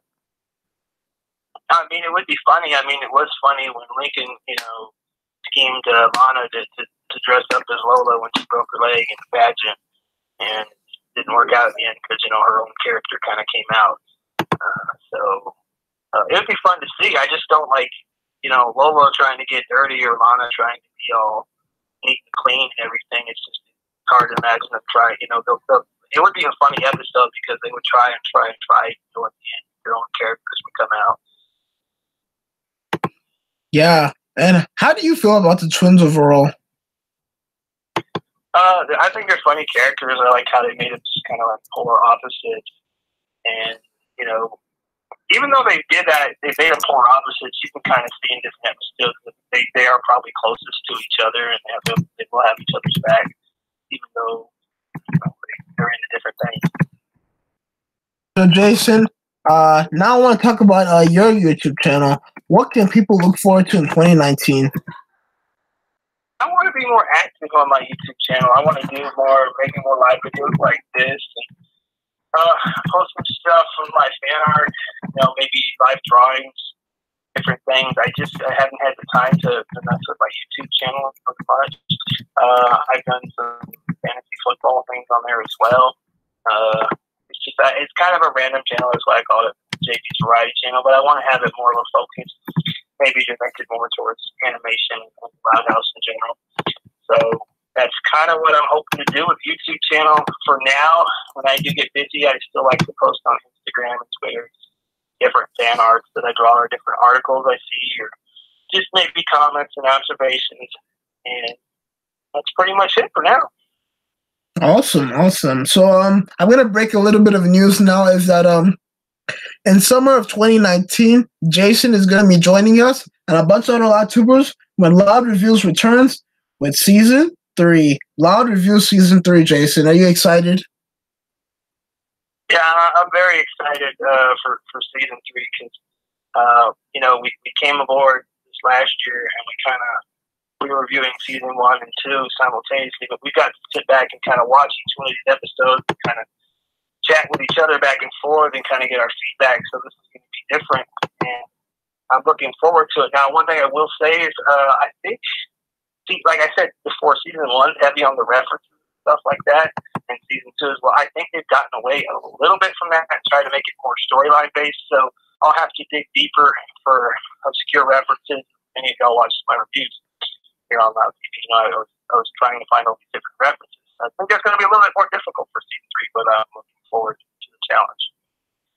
Yeah, I definitely agree that the references have been I don't want to say dialed back, but not as apparent as they were in season 1, because season 1 is pretty much just like a whole reference season. They had so many great ideas and references, and now in season 3 they're really working more on the show and building the characters. So I definitely agree with you on there. Yeah, I know. I had a debate with somebody on Twitter, and they're talking about they trashed season 1, and I respect everyone's opinion. A lot of people didn't like season 1, but I'm like, you gotta look at season 1 from a different angle. It's an homage to television movies, the history of television movies, animation, because every episode, I noticed when I'm doing the reviews, I find 15, 20 different Easter eggs in every episode. And that's sort of just the way they started, you know, because think about any series that gets greenlit, they get a pilot, they get a season. A lot of that first season is experimentation. But within that show, there was just so many hidden references, especially to my childhood growing up in the 80s or 90s. And that's why people love Stranger Things so much, because they had all these references. But the difference was, with Stranger Things, all those references were like out in the open. With Loud House, you kind of had to pay attention to see them. Yeah, for sure. For sure. So what's been your favorite reference from the series overall? Favorite reference from the series?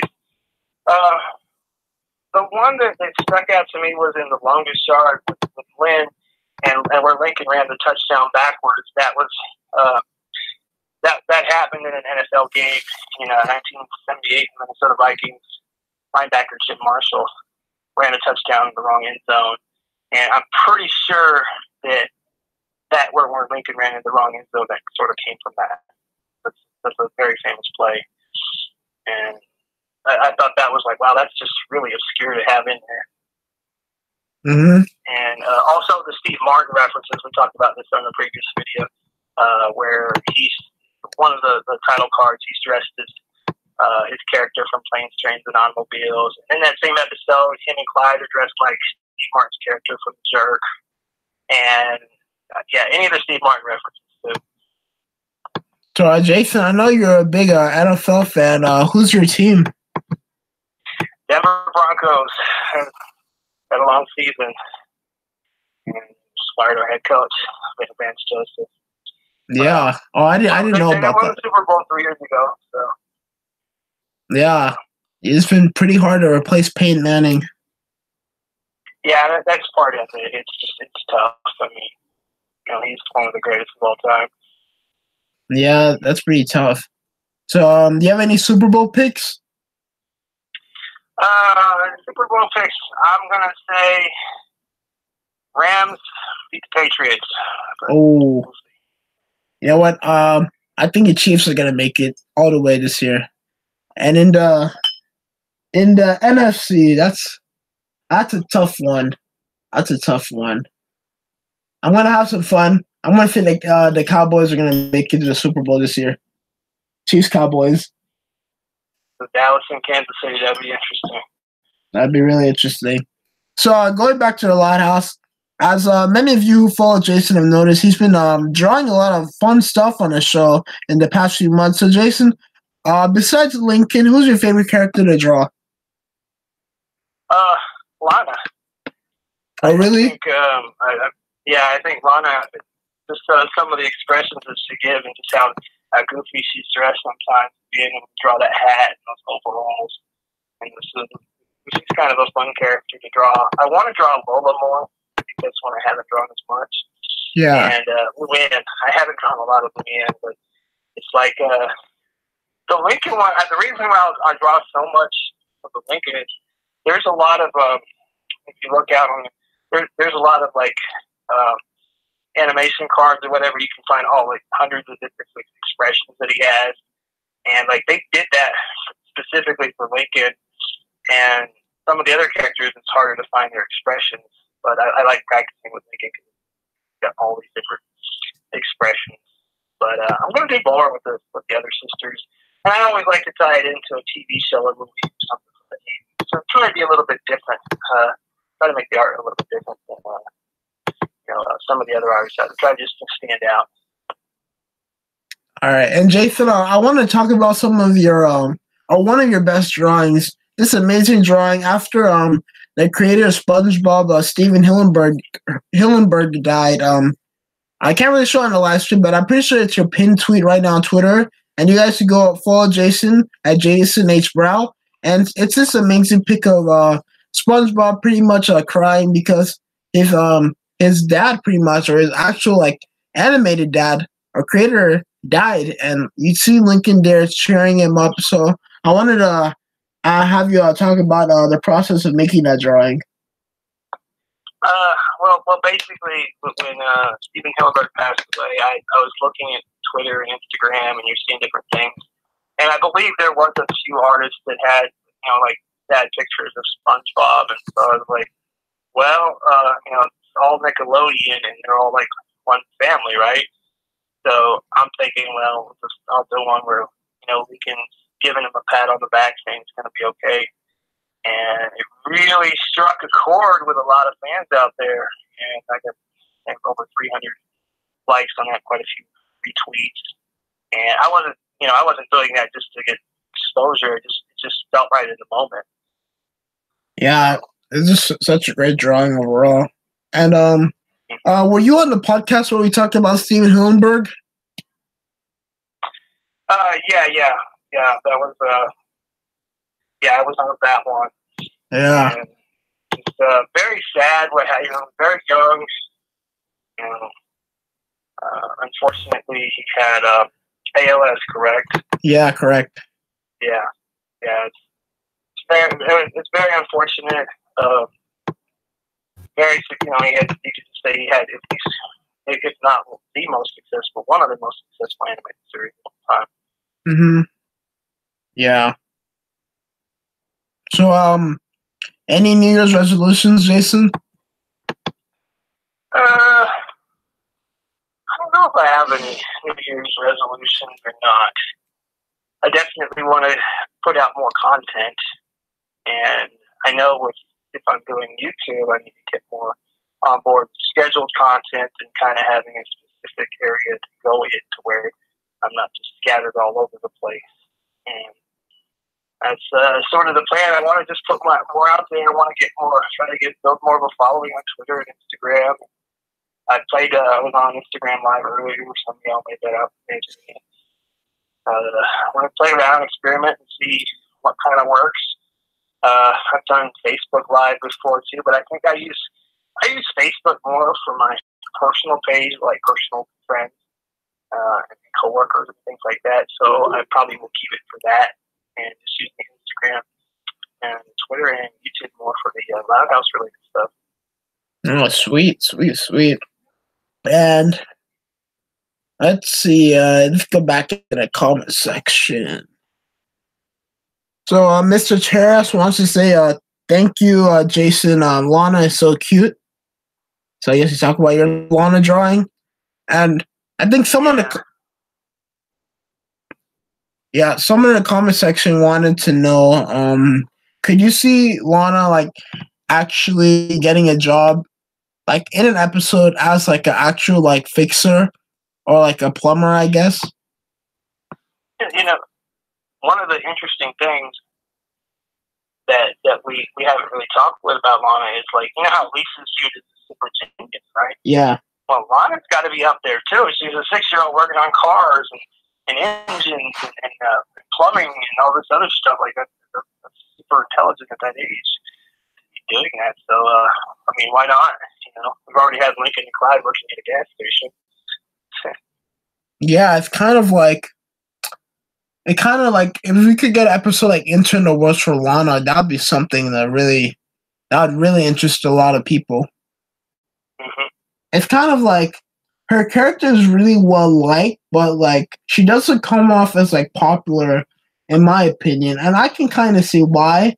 Like for what she does, like being the handy girl. I mean, it doesn't really like get a lot of people excited, but everybody seems to love Lana pretty much. Yeah, so that's a great character, Lana Loud. Yeah, and like I said, really loud music. I was probably the only one that said I thought that was my favorite song. It was funny, and a lot of times when I say something's my favorite, let's just remember it's a cartoon, and the ultimate goal of it is to make us laugh. And that's when I laugh. That's usually like, okay, that's when I I get big points to any portion of the episode, because to me, I know a lot of people were digging deep for storylines and arcs and all this other stuff, but cartoon, the ultimate goal is to make you laugh. Oh yeah, definitely 100%. And I know you said that "Be Still My Heart" made you laugh a lot. Do you have a favorite joke or humor from the episode? There's one scene where I guess Zach had just took out Stella, and then all of a sudden she decides, okay, I'm going to go out with Clyde today. And he gets so mad, he punches the water fountain and just falls back on his head.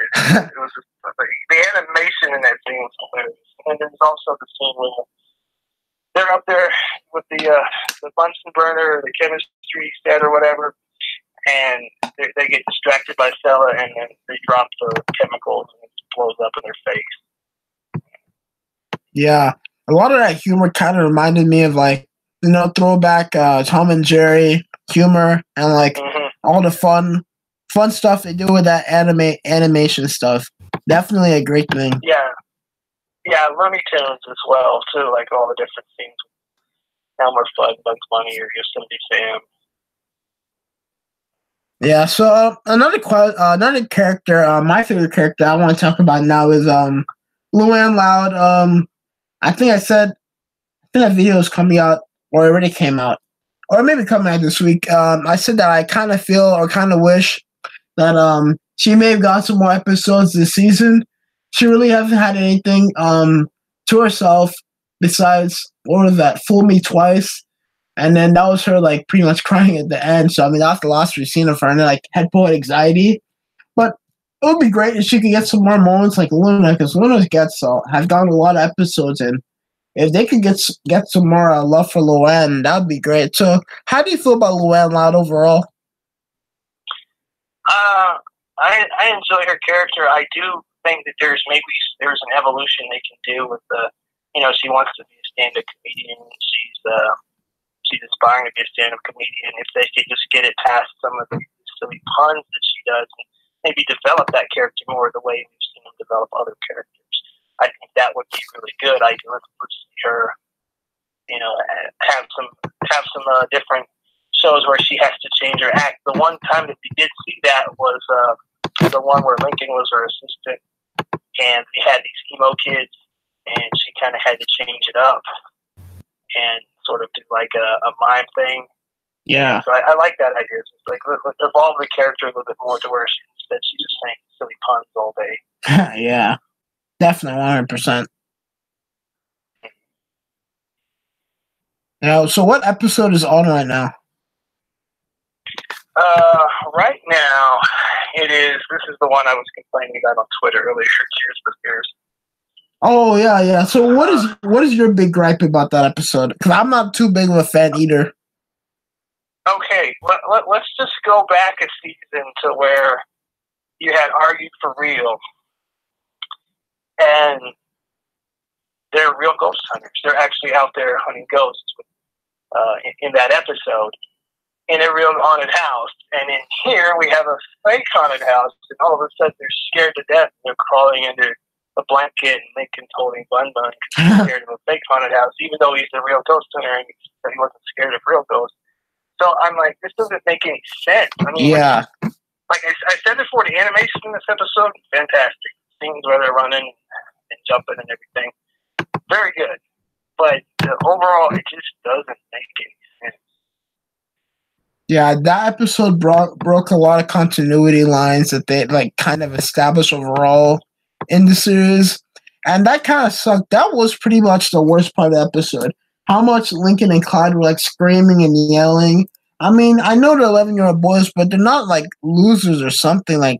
They actually they're pretty brave for their age. I mean, you see Lincoln doing amazing stuff all the time, so I don't get why he'd be scared of going to haunted house. In reality, you should actually be looking forward to it. I mean, that's kind of my big gripe about the episode. Yeah, and then also we have are they going to continue with this Chandler story arc where he's not so much of a bad kid anymore? That's something to wonder for future episodes, or whether it's going to be kind of lost in the shuffle. Yeah. Oh man. Well, it's about to be New Year somewhere. That's almost Happy New Year somewhere else. 2018, Jason. So, what is one skill you think you've improved on or mastered this year? I'm trying to think what I've done, what I've improved on, or what I've mastered. Yeah. I think, like, doing the reviews for Loud TV, I think over time I felt like I got more comfortable as far as getting my voice out there and being able, having it sound right. Doing different. I'd have a different tone if I watched an episode and I felt about it a certain way. I'd have a different tone. So being able to do that, do recordings, it kind of helps in other stuff I'm doing as far as. I'm also a photographer, so and I try to learn how to do video with that. So all of this stuff kind of helps hand in hand, trying to learn how to do different podcasts and everything. Just learning the timing of everything, doing those things, and when to speak. And I think one of the best things you can have is doing YouTube or anything, a podcast, is just have a script and kind of have some notes and research before you do any of that stuff. Because when you go into it, and if you don't have a script, and you don't really have an idea, you're gonna have a lot of Yeah. I'm trying to reduce that to where I don't say. I know I still do it from time to time, but I don't say it as much as I used to. Yeah, those reviews are pretty fun. I really had a lot of fun doing them. Mm-hmm. Yeah, and for 2018, I think one thing I felt like we started to do as a channel is the best or my proudest child on the channel is definitely the podcast. I mean, Wildcard podcast, that was definitely my favorite thing we've done so far on the channel. I felt like we did a lot of good stuff on the podcast. We got a lot of people on the show. We were able to talk about topics that couldn't really be done in a video, like a 10-minute video, like go deeper into them. I've had maybe over 20 people on a podcast. Everybody's been great, and everybody's always been well informed and respectful, and that was my that's my highlight of the year. So can you talk about more about your experience on podcast? I enjoy doing the podcast. I think each week we've kind of got more comfortable with doing it, and we've added things to it. There's more things coming in the future. I know from what you were saying, so I'm excited to continue it and grow it because we've already had Doug Rockwell on, and you had Lights Camera Jackson on as well. So there's some guests coming on. There's some interest out there, and be glad to have anybody else out there as well too. Loud House related, or just related to animation in general. What you think?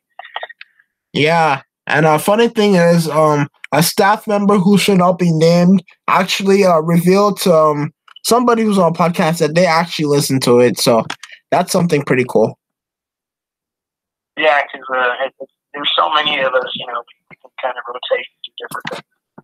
We all have different ideas, and like I said, all the loud crowd there on Twitter and all the ones that we do podcasts with, they're great people, they're positive, and definitely have some interesting personalities on the reviews. I've watched pretty much every review that we did, and it's just interesting to go from one reviewer to another and have a different personality. Somebody may have a different thought on episode, and it was a blast to do, and I'm excited and just see what episodes I end up doing for season 3. And one thing I'm going to say on that is there were certain episodes I was really wanting when we were deciding season 1, season 2 who was going to get what. But now but there were some of the ones that I ended up getting, maybe somebody couldn't do it last minute, but it was an episode I didn't really think of, but then I really enjoyed it, In Turn for the Worst. Oh, really? It's one that, yeah, I'm wow. I was there were so many references in this episode. I ended up being kind of excited doing that. And then when I did the one for Making the Grade, where I was kind of mocking the episode, I thought that turned out pretty good as well. Yeah, so we have a question in the chat, and it's from Brandon Heaton, and he wants to know, are you looking forward to the new Invader Zim movie coming out next year? Yeah.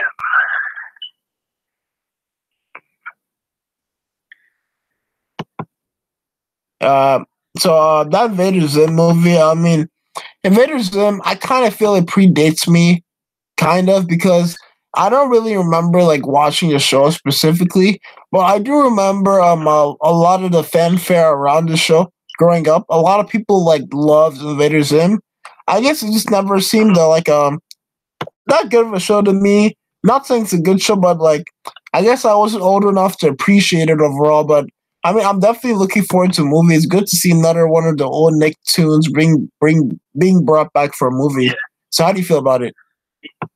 Yeah, I'm interested now. I was just kind of looking at some of the animations from it. I have to go back and watch some of the older episodes and stuff to see how that went about just before I went to watch the movie. But just looking at it, it looks fairly interesting. Definitely something I want to check out. I'll tell you, my time with Nickelodeon goes back to the very infancy of Nickelodeon because I was born in the early 80s, and that's when Nickelodeon started. Oh, wow. And they grew up, or I grew up watching, they had a show called You Can't Do That on Television. If anyone doesn't know, that's where the green slime comes from, the Nickelodeon green slime. And they had Double Dare back then. Of course, they just did a version of Double Dare. And they've had a lot of different shows. Nickelodeon, matter of fact, the first, what was it, 12 years or whatever it was, they didn't have any of their own original animation. A lot of different shows. I think it was either Ren and Stimpy or Doug or Rugrats, right in the early 90s, like 91, 92, when those shows started coming out, when they started doing their own animation. And that's the first. Here we are today where they've had so many different shows since then. So do you have a favorite Nicktoons from the 90s? Favorite Nickelodeon show, live action or animated? Animated. Animated, I would probably go with Doug. Oh, Doug? Yeah. Yeah. Because a lot of people, when I was growing up, they thought Doug was pretty boring overall. So if you have a different point of view, go ahead. Doug is just more subtle. I mean, it's a lot of times about him going through his life experiences and different things. And it's not an action-packed show. It's not, there's not a lot of. It's just more about. I think he's like 11 or 12, and it's so about what's going on in his head, imagination, and the girl he has a crush on, Patty Mayonnaise, and his friends. And, it really was plain, but it's just something that's just so realistic. Watching it growing up during that time, it was. I don't know. That's probably why I enjoyed it. I like things that can relate to life, and Doug did a pretty good job of doing that. Mm-hmm. Yeah, and speaking of 90s Nicktoons, we have the Rugrats. Not sure it's 100% being confirmed, but I'm pretty sure it has. The Rugrats are coming back on TV, and Nickelodeon actually showed a few episodes of the original series earlier this year. And it's kind of the whole like reboot 90s thing they're on right now. Not really too big of a fan of it because I'm more of a fan of original ideas, but it's pretty cool to have them coming back on. So how do you feel about Rugrats coming back on TV? I'm not going to be one of those that jumps to conclusions and says it's going to suck. Yeah. But I am hesitant, like you said, to rehash. So the first one was pretty good, and it was very well written, a lot of those episodes. And so for them to bring it back, I don't want it to be like Cartoon Network has this thing right now where they're rebooting all the old shows, and like Ben 10, Powerpuff Girls, and Teen Titans Go, and I know a lot of people will say those three series are so far compared to the original, and I pretty much agree with fans on that. So I'm worried when you see a remake, it's not something that Nickelodeon has done very awesome. So we'll have to wait and see. Yeah.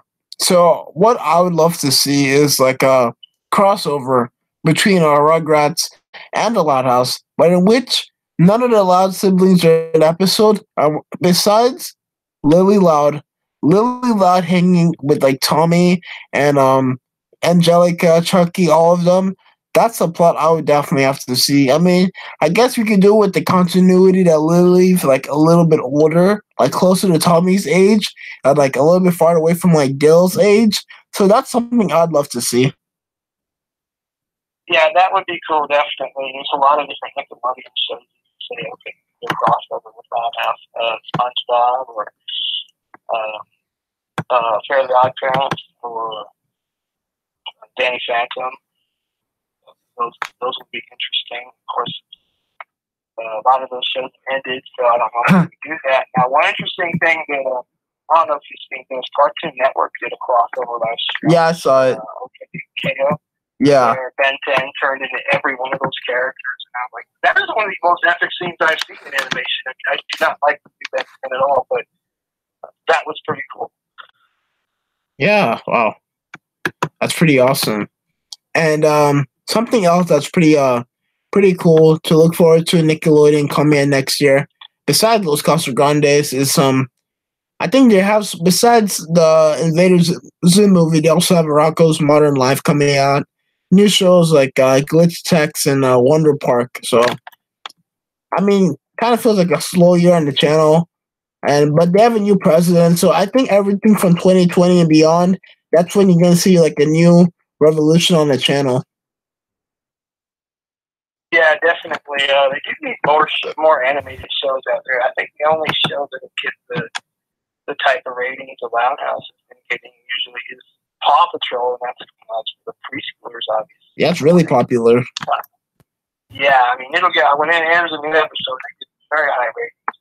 But, like, Roundhouse consistently, what I was saying, especially during the 5 o'clock time slot, yeah, where they were hitting, they were smashing the cable news channels. Yeah, they were. Fox News, and all the MSNBC and all the big shows they had on those channels, they were smashing. And the only things that were beating the Roundhouse was like WWE, Raw, and then each Monday Night Football or something like that. But that's those big events. But other than that, like, it was crushing everything else in the cable, and it was really doing good. But when they moved it back an hour, it seems like it was slipping a little bit. And I don't know why that is, because that's clearly why I have no idea. Yeah, it had to be the time slot. Yeah, they have a serious thing with the 5 p.m. Eastern time slot. They owned it Monday to Thursday. That was their time slot. But I mean, Nickelodeon's been playing around with it too much. They moved them down to like 7 Eastern, on Friday once a week, and then ratings completely tanked. I mean, you gotta keep the show in the time slot. It's doing great, and I mean, we all know the old saying: if it ain't broke, don't fix it. So I just hope they don't mess around with the schedule as much in 2019. Yeah. How do you feel about the Roundhouse or the Nickelodeon live action shows? Because I like some of the newer ones. I really just can't get into too much. No, I'm just not. I'm not too big a fan. And for those of you in the comment section, feel free to join in on this conversation. How do you feel about the live action shows in Nickelodeon? I have to say, I mean, even in the early 2010s, like, they had some decent ones out there. I mean, when Henry Danger first came out, I mean, it was alright, and like Game Checkers was okay, but I mean, some of the stuff that come out this year was, I mean, these shows are getting canceled really quick. I mean, they're just not that good. I mean, they have a show called Cousins for Life, and the title kind of already puts me off. I just have to say that a lot of these shows are getting canceled really fast. I mean, I don't know. I'm not sure what Nickelodeon can do, and also you have to consider the fact that pretty much the brains behind their whole animation or live action network, Dan Schneider, got fired earlier this year for stuff I'd rather not get into, and that guy's the brains behind pretty much every single successful live action show they've had since 2000. Drake and Josh, iCarly, Zoe 101. I mean, the guy's the brains, and now that he's gone, the live action department really suffering. And the big thing they seem to be doing is a lot of pandering, and that is just something that just really, really sucks. And like the pandering, yeah, you can go. The one thing on those live action shows that always kind of threw me off is the laugh track. They play the laugh track so many times. Oh yeah. Every other comment was supposed to be funny, and like kind of distracts me from like what's going on in the show. And every one of those shows has the same bland formula, whether it's like Henry Danger or any of these other ones. It's just, I don't know. I'm more into animation anyway, but I think maybe that's the reason why. It's because there's no laugh tracks in animation.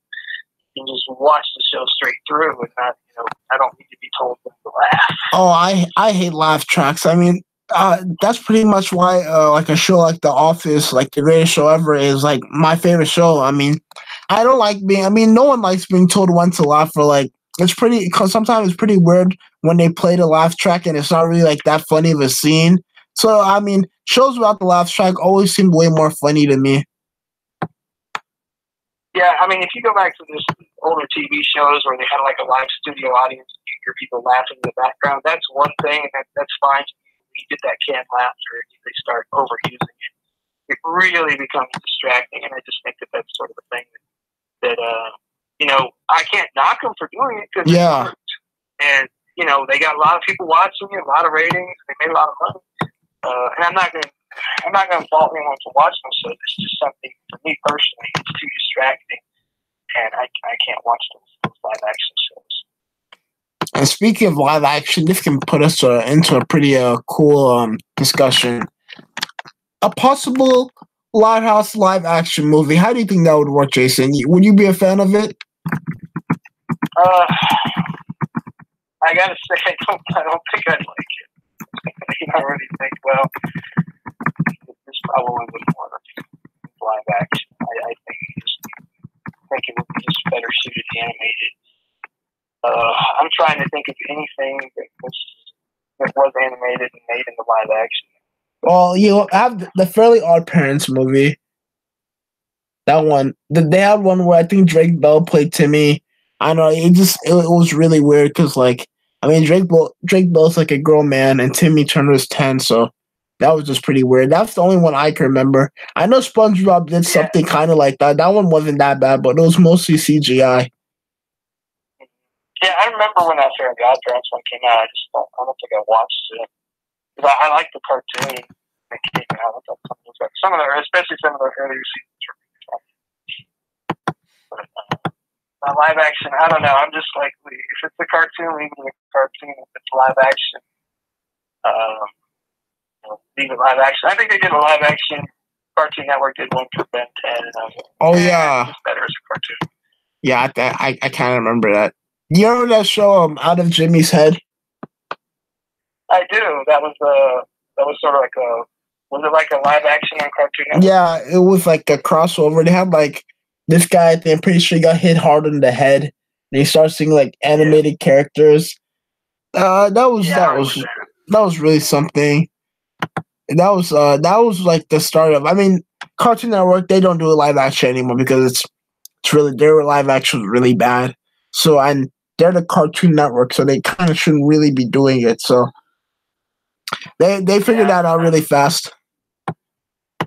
And one of their most successful things is on the Adult Swim portion. Oh, yeah. Morty, I think. That was very successful, but they can't. The problem with Rick and Morty is like they made a season and they wait 2 years to make another season. Wait 2 more years to make another season, and so it's like it's hard to follow. So much of the gap between seasons.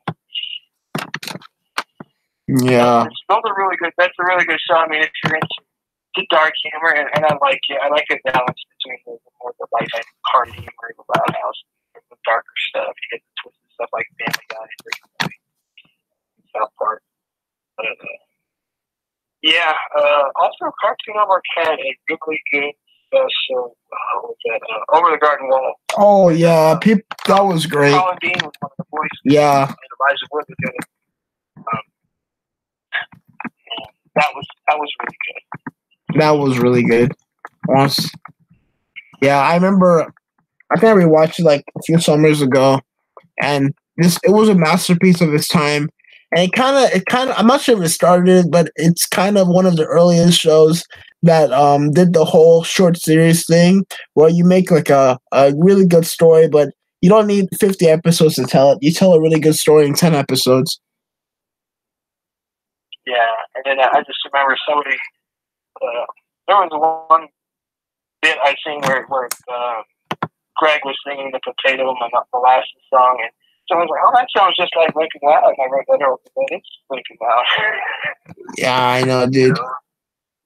It's crazy how much the voice actors sound different after a while. Like if you watch the first episode Left in the Dark, then you watch what last episode, but it's an episode that came out like end of September 2016. Greg Palmer sounds like a completely different like human being. Yeah. They grow up really fast. Yeah. Yeah, it's very true. I know what they did in way back in the day, and it's like 40s and 50s. They had these voice actors. They had like some problem, genetic problem, where they didn't go through puberty. Wow. And they always sounded like a kid, so they could do every voice actor for every kid in every radio and TV show at the time. So they would always call on them. Did the voice. You remember the old Peabody and Sherman cartoon, and they had like old Davy and Goliath, like these old cartoons. It's always the same two actors that were doing all these voices, and they were like 50 years old. They sound like they were 10. Yeah, you know what? It's I mean, we're kind of in the discussion right now, but something I'd love to see, since we're talking about animation like formats, is a throwback to the old Saturday morning cartoons. I know a lot of people may think that comes off as like us being nostalgic, but I kind of felt there was a lot of value for kids, like waking up early on a Saturday morning, grabbing a bowl of cereal, and like watching their favorite cartoons for like 2 or 3 hours. I mean, that was one of the highlights for a lot of kids growing up. I know I loved it. I mean, waking up, I know SpongeBob was on Saturday mornings at the time. I used to watch Justice League Unlimited. I mean, bringing back to the Saturday morning time slot, even on Nickelodeon, would be awesome.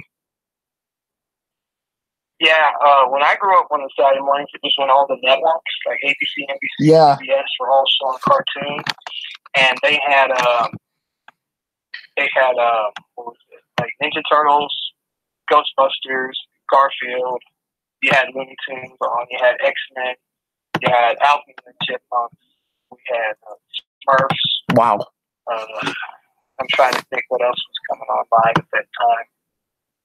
CBS had a show called CBS Story Break. It was more educational, and I'm trying to think of a few others that were but that was a lot of them right there. And Pee Wee's Playhouse came on. It was animated, but it came on right after all the animated shows. And so the Saturday morning was pretty packed in the 80s and 90s. What changed that was there was two things I think that changed all of that. Was in the late 90s, there was some law that was passed for a lot of these cartoons on the network television had to be educational. So a lot of what happened, a lot of your animation went from there to cable because kids aren't going to watch all these yeah, boring, bland, educational cartoons. So they went to cable, and the first network to come out. Well, Nickelodeon had started doing more animation, and then Cartoon Network came along in the mid-90s, started getting bigger, and eventually you had the Toon Disney and Disney XD. And you had all these different channels come out and evolve throughout the early 2000s, and pretty much all that stuff that came on cable. And the cool thing is for kids growing up that portion until now is you have cartoons on 24 hours a day, whereas back in the day you had these certain blocks on Saturday morning come on, and that was it. Because like I said, Nickelodeon, you go like all through the 80s, was not showing very much animation at all. And there was USA Network had the Cartoon Express, where they were showing old Hanna-Barbera, like Flintstones. Oh, those were amazing. Scooby-Doo, different things like that. And I think PBS was showing a lot of Flintstones and Jetsons, stuff like that. at the time, but it was few and far between, and it was so Cartoon Network came around, and Nickelodeon started to air its own original animation. Now today, you can turn it on anytime during the day. There's something animated on somewhere. Yeah, I think the whole point about I'm not sure which one came first.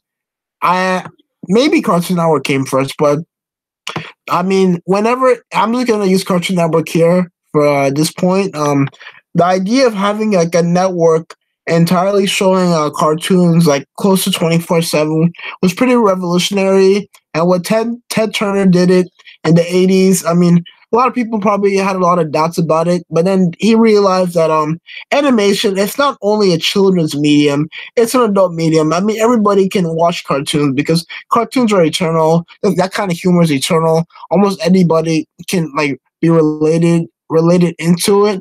And then that was the birth of like Hanna-Barbera cartoons, like you were saying, birth of Nickelodeon, the 90s Nicktoons era, and then now into this era.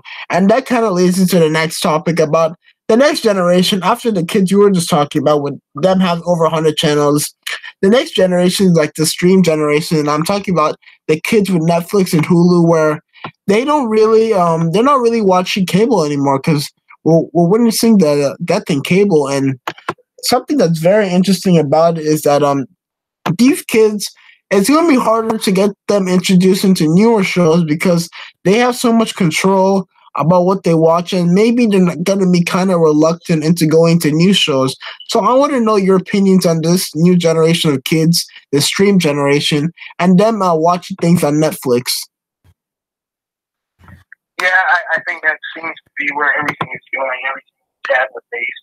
Pretty much every kid, like youngest, 2-3 years old, they know how to use a tablet. This is Nate Johnson. A lot of people,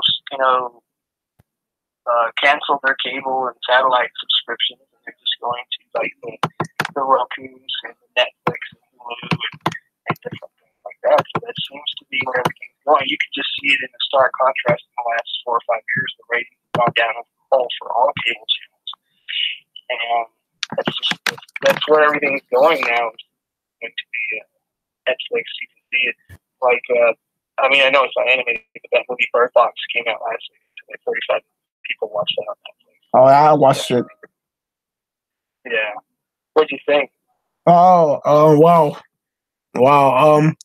For those of you in the comment section, I'd love to hear your thoughts about Bird Box if you watched it. That movie had me on edge for a while. Bird Box was something very interesting, and what they did with the idea at the end of them going to the blind school, that was that was pretty well written.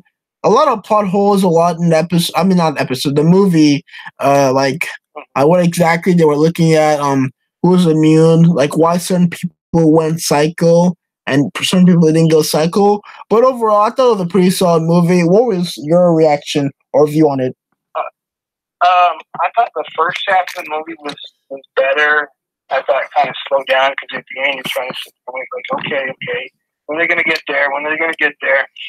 And the one question I had at the end was like, okay, well, why are they safe there? Yeah. I know you have the blind people, I know they're immune, but why are the sighted people safe there? And then why, the birds warn others about these entities, whatever they are, but how do they protect them? And that sort of was going through my mind. I just had some unanswered questions. I thought it was an interesting concept.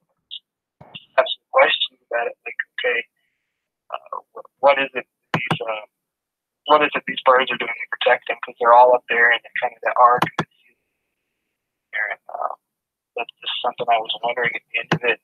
That, and it really did a lot of flashbacks, so you had to kind of really pay attention to what was going on. It kept going back and forth.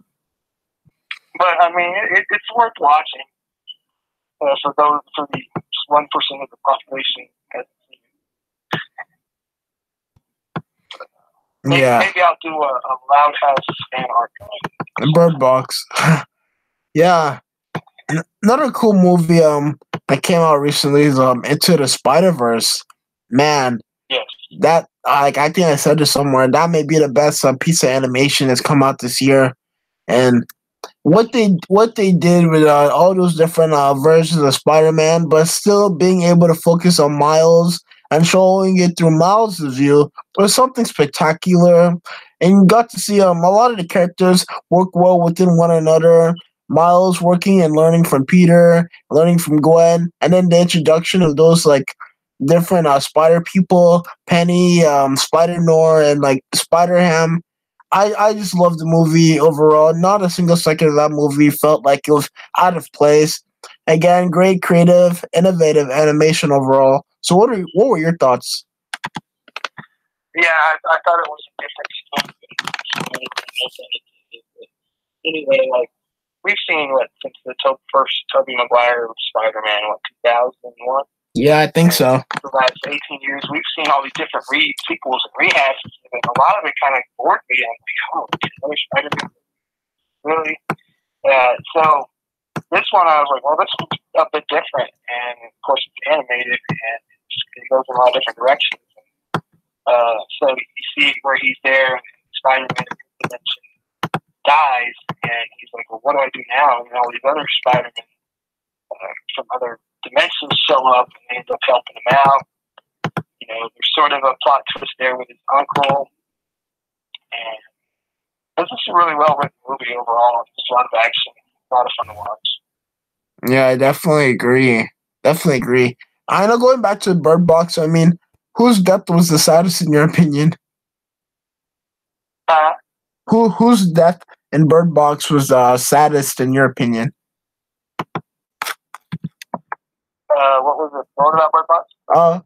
Which character dying was the saddest? Tom. Tom, yeah. Yeah, I thought that was like, man, because you know they had been surviving so long, and they lose him right there, at the very end. Of course, you kind of knew that when you see just her and the two kids on the boat, but still sad. Yeah. Is the Lighthouse Marathon still on right now? Is it done? On commercial, I believe we've got Trip is on right now. Trip is on. Oh, that's a good one. Seems like they're showing a lot of the. Wait, what else has been on today? Well, you had Be Still My Heart, and you had Down and Out, and after this one, you've got Everyone Loves Bunny.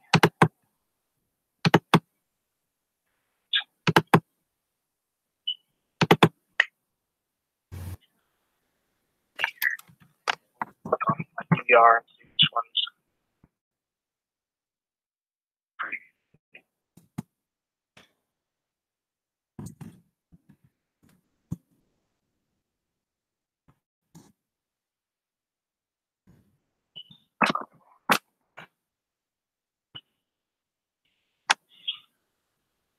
You had Pulp Friction and Pet's Peeves on there earlier.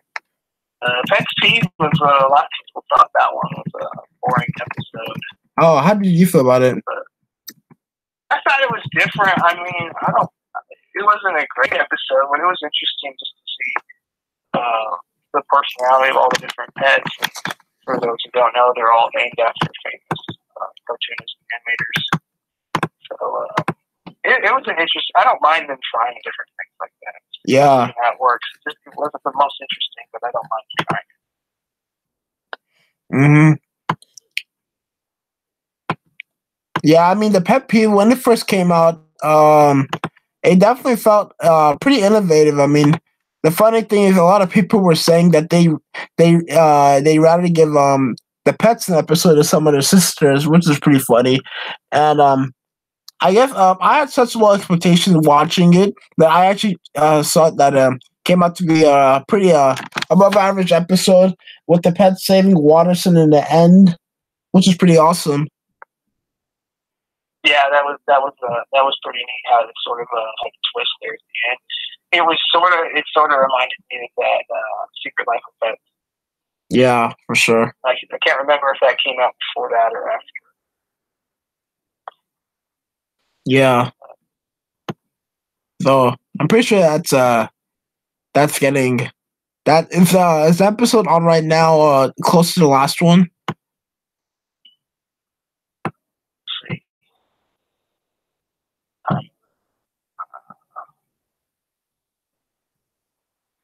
7:21, so it's towards the end of trip. We'll have Everybody Loves Lenny. I think the last one is what do you call it?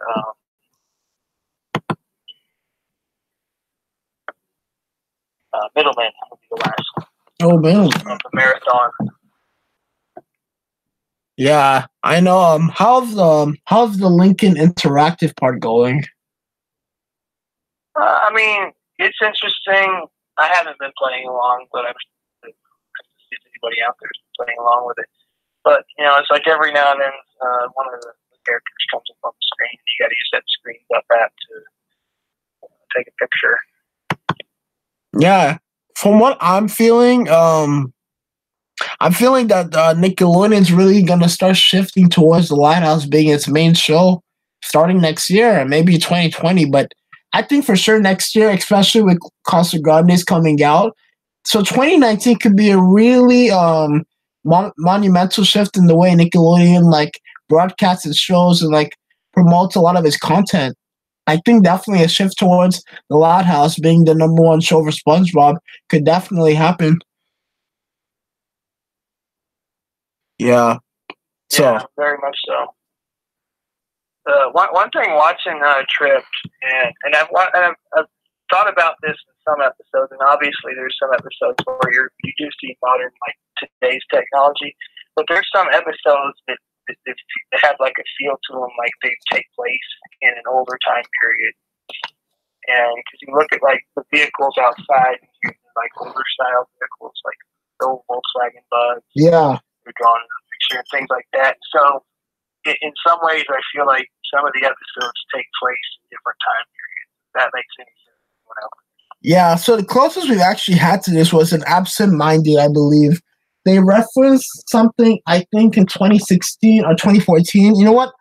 I'm going to look it up right now to make sure, but that was the first time I'm pretty sure the series they referenced age. We know Lynn Senior referenced something about before they had Lori, something about Bill Clinton and the Spice Girls, so we're talking about the 90s. So that kind of sets the time frame of the series overall. And now that I'm looking at it, the Lighthouse Wiki said that this episode, it specifically takes place November 2017. And the episode premiered in July 2018. So I guess you could say the Lighthouse is kind of like continuity with half continuity with the real world. Well, the other thing, the one episode that made me think was the one where Lincoln and his dad are on the Legends of the Hidden Temple. And I was like, well, that show aired in like the early 90s. Oh yeah, for sure. It hasn't been on since there. And that's just kind of what makes me think. Like sometimes they throw in sort of like a time warp episode where the whole episode takes place in a different time period. And because in general, most of the episodes have something in there that indicates it's modern, like Dory holding her cell phone or something like that. But there are certain episodes that it kind of looks like a time warp. Yeah, time warp. I mean, they're not aging, so we know they're not getting older. And if you just kind of look at any of the ones that involve Phillips gas station, it doesn't look like a modern gas station. It looks like something from 1970. Yeah. Now, Phillips is a very interesting character when you think about it. Yeah, I was just watching that with T-Tail Hart. It was interesting to see him and Lola collaborate. That was pretty dark. Yeah, it was funny though. Yeah. So, in terms of all the animated and live action dads you've seen in your life, which one do you feel you could compare Lynn Senior to? Because I don't know why, but I see a little bit of Danny Tanner in him, a little bit. But who can you compare him to? Who's that? Danny Tanner. To who? Lynn Senior. Lynn Senior. I was thinking of maybe like Bryan Cranston when he was on Malcolm in the Middle. Oh yeah. I was thinking maybe a little bit of that. But Danny Tanner is another good one, sort of a goofy, good guy overall, but just kind of goofy and a little scared. Yeah, what's pretty awesome is the archetype they're doing with him. They're moving away from like the traditional like dumb dad thing, as you see in like Fairly Odd Parents. You never see SpongeBob dad, so I can't even say that. But like, or like Homer Simpson kind of, or Peter, where the dads are just pretty much the dumbest people in the family and make some pretty tragic mistakes and like don't even understand what the kids are going through most of the time. And let's see the total opposite. He's empathetic towards his kids. He's always there for them. He's always making the right decisions, and that kind of like builds into the whole family show aspect of the Lighthouse overall. Yeah, very true. Because like if you look at like Family Guy with Peter Griffin or Simpsons with Homer, where they're kind of like alcoholics, kind of goofballs and everything. I think I'd hold Lynn Senior and I with that as far as in character than them, obviously. I think they have more character flaws. And I've never been one to sit there and say a lot of good things about him. I think he's more responsible. Oh yeah, 100%, 100%. Yeah, I think now with that episode Cook coming out sometime next year, you got another cool aspect of Lincina's character. Yeah, and like I said, I hope they develop it more where the cooking's better and everything. Cause, they've had it before where the cooking is just, they clown on him for his food. They all try to run and hide. Yeah. Yeah. So I haven't looked at the chat in a while, so let's see what we have here.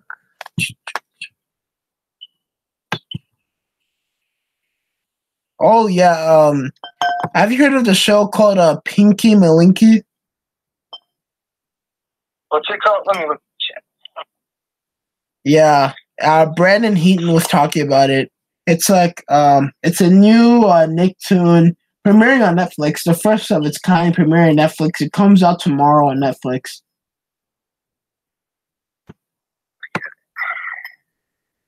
So from what I've seen, I know people are gonna say, "Oh, Gumball, it's a Gumball redo," but you guys gotta watch the show before you say stuff like that. I mean, it could very well end up being a Gumball remake, but I mean, you gotta read the first few chapters before we judge the entire book. Yeah. I'll have to check that out. The last animated one I've been watching on Netflix is Hilda. Oh, how's that? It's interesting. It's different, but it's definitely more of a story-based show and something you kind of have to follow along to. Sort of a fantasy world that she's living in with little people and giant people, and it's definitely interesting. I think it has an animation style similar to Loud House, not quite the same, but definitely something that I want to watch. I've just watched a few episodes. I'll try to watch the whole season. But Netflix has some pretty good animation, so I'm gonna continue watching that. Anything that comes out, definitely I'll have to take a look at. Mm-hmm. So what I've been watching on Hulu is Marvel's Cloak and Dagger, and that was a really good watch. It's 10 episodes, around 40 minutes an episode, and it handles a lot of topics well. And it's not really too much like the character counterparts. The characters really feel like they exist in the real world, very much so. Main characters being Tyrone and Tandy. And that was an awesome watch because you got to see the relationship between the characters and the parallels between their past come closer, and like their goals are like getting the corrupt people from the oil like company or whatever drilling company they're going after, and the corrupt cops come together. So Marvel's Cloak and Dagger is a great watch, guys. So check it out. Yeah, I'll have to check it out myself. Are there any other Marvel series you've watched? I haven't watched a lot of like the Marvel series. I've watched, of course, a lot of movies that come out, Infinity Wars, Yeah. and what do you call it?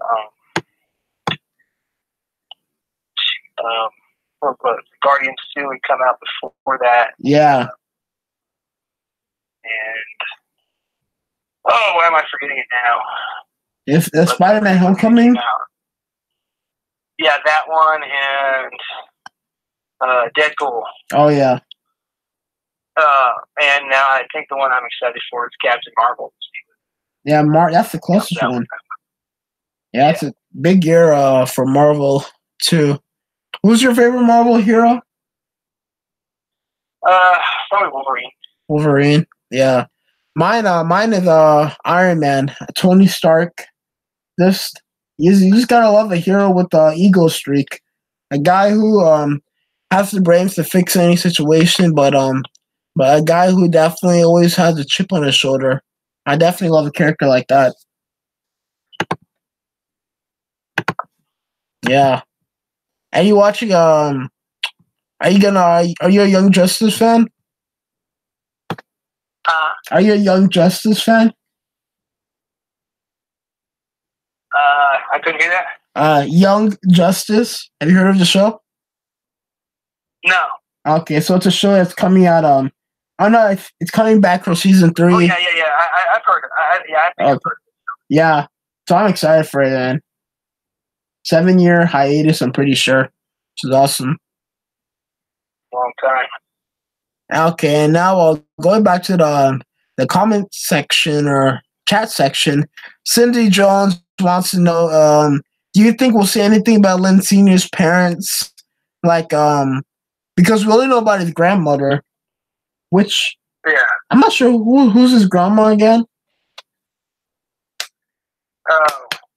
Was it Grandma Harriet or was it? Oh yeah, it might be. She might be great grandma. So might be great grandma. Well, there was the one with Van Zilla. They had a reference to. I thought they had a reference to his parents.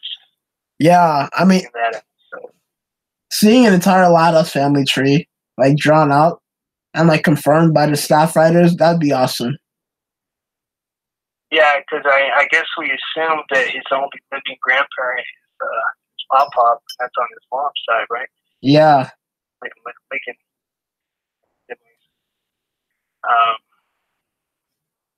Yeah, because we haven't really seen any other backstory. Or I think what was it? His Lynn's parents, weren't they hippies? Oh yeah, his dad was. Yeah, his dad was. Yeah, and they actually have a lot of like personal family relationship plot holes that would be awesome though, like to figure out or fix in the upcoming seasons. I don't want to say fix, but like fill in the gaps. We have Clyde's biological parents. That's something to be awesome to see. We don't know where Ronnie Ann and Bobby's dad is. We don't know what happened there. That's another one. So yeah, that's kind of a forgotten one. Yeah, so I mean, we have Casa Grandes coming out, so that's gonna be. Sure they'll touch on that in some way. Now we still have our question about Lincoln's white hair. We did the video, and you said it was a Steve Martin reference, and a lot of people are saying that he's adopted. Some people don't really buy the whole not allowed thing about him being delivered by the president. So. Oh, that one, yeah. That episode kind of was like far-fetched story. Yeah, that one. I don't know. I mean, we're not gonna believe what they want us to believe. Yeah. I think maybe you can always say it's an albino type gene or something like that, lack of pigment, genetic thing, one of those rare recessive genes or something. But I mean. Who knows? Who knows if we'll ever know why they did it. But until then, I guess it's fun to speculate. I mean, something that would be completely awesome is you see a story in which Lincoln, older version of the Lighthouse, Lincoln as an adult finds out his parents aren't his real parents and goes on a journey to find his real parents. I mean, that'd be something. Yeah. It kind of reminds me of. Definitely, for the movie, they need something. Yeah, I don't know what they could do for the movie actually. So that's a fun plot. Yeah, I'm trying to think what they could do for the movie because you have to think about it. Like most of the episodes, there's a few that are 30 minutes, and most of them are 15 minutes. So, well, what do you do for a movie like that? You know, you definitely have to have more of an elaborate story planned out, and something like that. Maybe that would be a way to go. Yeah, for sure. So another movie idea that they could definitely do. I mean, I think they might have done this in episode, so actually, never mind. I don't know what else could they do for a movie, but they confirmed that the actions and like whatever happens in the movie isn't going to happen in the real series. So it's tough. I would think, if me personally, I would set a movie around where. You remember the episode where Lisa, you know, gives Lincoln that time portal or that dimension portal, Yeah. and he ends up in a dimension where it's all brothers. I'm thinking where she ends up creating something for Lincoln and she doesn't really think about it, and she kind of screws up maybe sort of the space-time continuum. Oh, And he's got to go back to each one of his sisters or something, and each character, and he's got to fix something or get something from each one of them to fix the space-time continuum. That would be just off the top of my head. oh man, yeah. Like that would be something great because they don't have to explain the whole continuity things. Right. Yeah. Do you remember an episode of Fairly Odd Parents where Timmy went to a bunch of different like realities with like different animation styles? Yeah, I think I remember that. Yeah, I mean something like that would be awesome. I think Family Guy did something like that too. Yeah, Family Guy did one too. Where they jumped in the Disney universe. They were jumping in. I can't remember the other ones that they did. I just remember they had like the Disney drawing. Yeah. Something like that would be interesting, or they jump. I don't know about in the real world. I don't want it to be. I was adamant. I don't want it to be like the Smurfs movie. Yeah. That's like a no-go. Oh yeah, for sure. But I think he could do something creative where he creates some sort of rift in time or whatever. He's got to do something to save all of his sisters and himself. Almost, I don't know if it'd be like Back to the Future or not, but it would be. I think something like that would be interesting. But I do think you could also go about with have some sort of musical story arc for Luna. You'd have to have something, I think, for her to work with in the movie.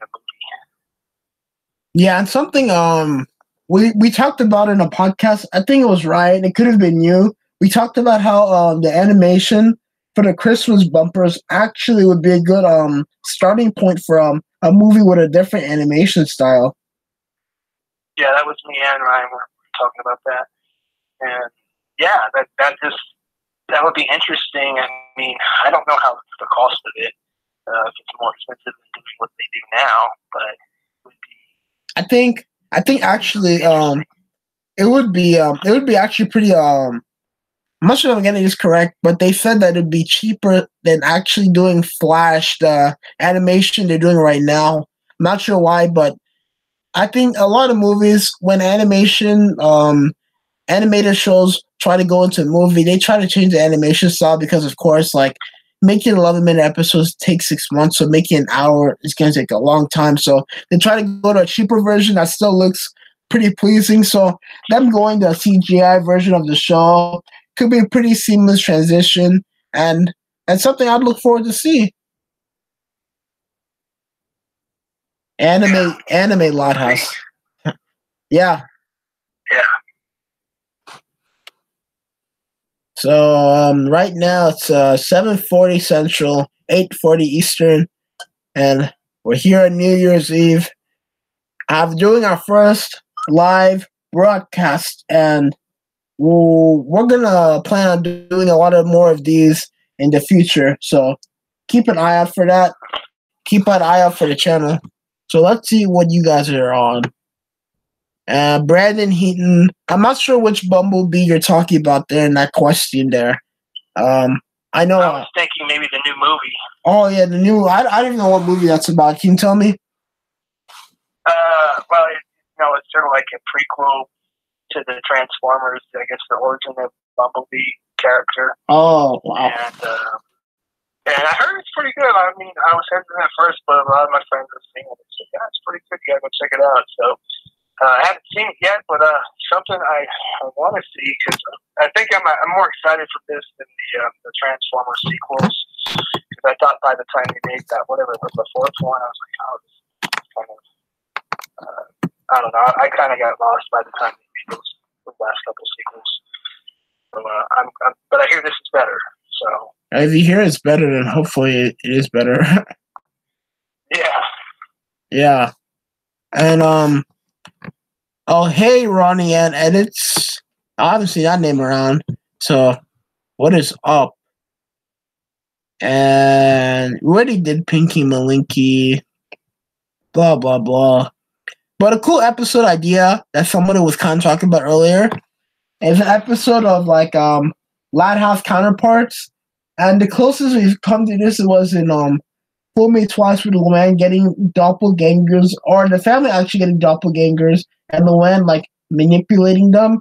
But an episode in which the Louds confront like evil members of themselves, kind of fan fictiony, but I mean that'd be a pretty cool episode. Yeah, I mean you could get away with it, maybe not like evil, but like sort of like twisted versions of themselves, where I think in some episodes, like, okay, we've seen good Lynn and we've seen bad Lynn, right? Yeah. And we've seen good Lincoln and we've seen bad Lincoln, where he's like trying to scheme and do things like that. I think you could do it in that type of manner where you just use their worst traits and their best traits and have them kind of counter each other like that. But yeah, I think I've seen a lot of episodes where you've seen these characters at their best. That they're not, they're kind of their twisted side. We talked about before with Lincoln. He's not perfect. That's some episodes where he's done some things. You're like, really? Yeah, but something I think they could definitely expand on is or something that could give them a lot of room for making plots is pretty much just explaining it through Lisa's science. I mean, they did it with one of the boys because there's literally no other way for them to do an episode like that unless they just say it's out of continuity. But I mean, if you use Lisa's science to do some pretty creative plots, that'd be a pretty good direction to go into. Yeah, you saw Jimmy Neutron did it, so pretty cool thing to think about. Yeah, I mean, they definitely have options there that they can do. I definitely want to see more with these side characters and these classmates. Yeah. I don't know, you ever go to the Loud House wiki where you can kind of read about all the different obscure characters? Yeah. And like, what was her name? Haiku, for example, seemed like an interesting character. All the different goth type characters were fascinating to me, and just those different classmates that hung out. Girl Jordan. I don't know if we've seen Girl Jordan a couple of times. We really know a lot about her. Yeah, the latest episode she was in was that party episode where she had the party in her house. Past your bedtime. Yeah, and she didn't even play that big a part of it, really. Even though that was her party. Yeah. But by the way, there was another Zach Alien reference in that episode where he's playing the alien DJ bit and spraying his hair. Oh wow. Yeah, so like that whole side character thing is something they could definitely go into more detail in. I mean, a perfect show to go off on is SpongeBob. I know that's like the whole hallmark or like the perfect cartoon, but what they really did was throughout the years of the show, grow a really big list of side characters that are actually like coming back in future episodes and sometimes play bigger roles in an episode. I mean, they had the episode this year about that character that always complained about his leg, and I mean something like that. If you've been watching SpongeBob for 10 years, I mean that's something amazing they brought back. They brought back Bubble Buddy. They brought back the Doodle guy. So I mean, seeing these characters grow and develop and being brought back is what anything or anybody who's a fan of the show should want. Yeah, I haven't watched a lot of the newer SpongeBob episodes. I have to go back and check some of those out. But that sounds interesting. They do that, and I like it when the shows do that as far as bringing back older characters. Is there a character you want to be seen brought back from like season 1 or something? I don't know that there is, but I know mine. Mine has to be Christina. I know a lot of Throwback Lighthouse fans from 2 years ago recognize that name. Lincoln's very first crush, and she just yeah. I don't think she even ever got a line in an episode, which is insane. And I don't know, like maybe because I mean in the end of the episode in like Heavy Metal, but then Greenhouse kind of contradicts this. She said that she switched classes with Lincoln, so we'll see about that. It should be brought back. Yeah, I think it'd be interesting to bring Rocky back. I always thought that was an interesting episode. Yeah, I mean, hopefully, I kind of hope that a lot of the one-off characters. I mean, obviously, I hope they're brought back, but I kind of hope they move away from doing the whole one-off character episodes and more like maybe get a group of like 30, 40 characters and grow off that list. Because that's kind of what SpongeBob did. Yeah. Yeah. Yeah, or like, you ever seen how South Park would do it? They do a whole entire episode about the Canadians. Yeah. And like, they would have none of the main characters in there. I don't know that I want that. I just like. I don't know if you even had an episode like that. Maybe the Casa Grande episode. That's the closest one. Yeah, but it still at least had one main character. Yeah. From the show on it, and yeah, I don't think I'd want to see that, or like I think South Park had an entire episode about Cowley or Cal, and so like they do things intentionally to kind of mess with their fans in some ways, sort of a joke, and I don't think it'd be right for them. Yeah, definitely. So let's see what they're talking about in the comment section. It's almost 8 o'clock. Yeah.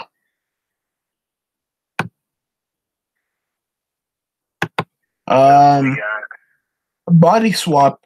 Have they done a body swap before? Body swap episode? No, they haven't done anything like what that old Freaky Friday movie. Yeah, Freaky Friday.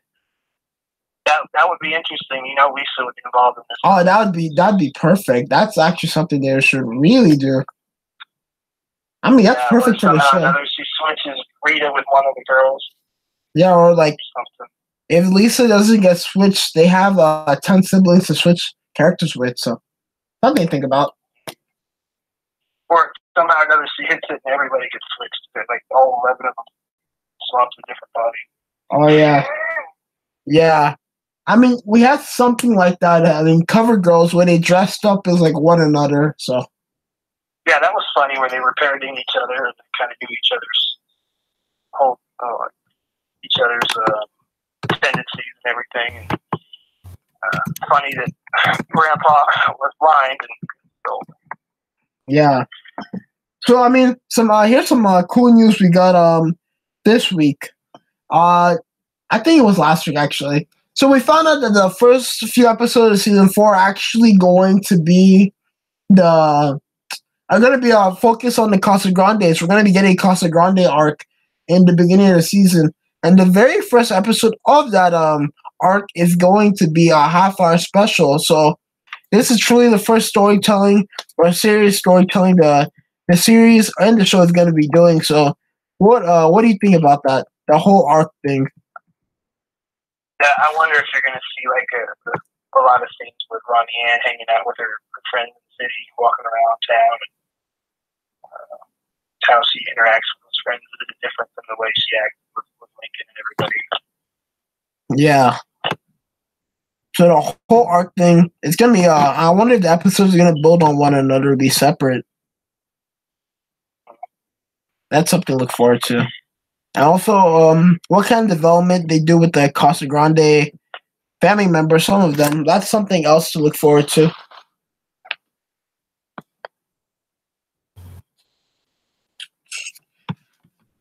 I don't even know who's 4 hours ahead or 3 hours ahead of Eastern time. Yeah.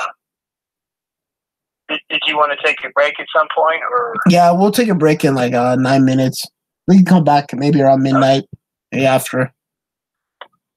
Okay, yeah, we can come back for the new introduction of your logo. Yeah, yeah. How late you staying up, man? I'll be up probably till 1 or 2 in the morning. All right.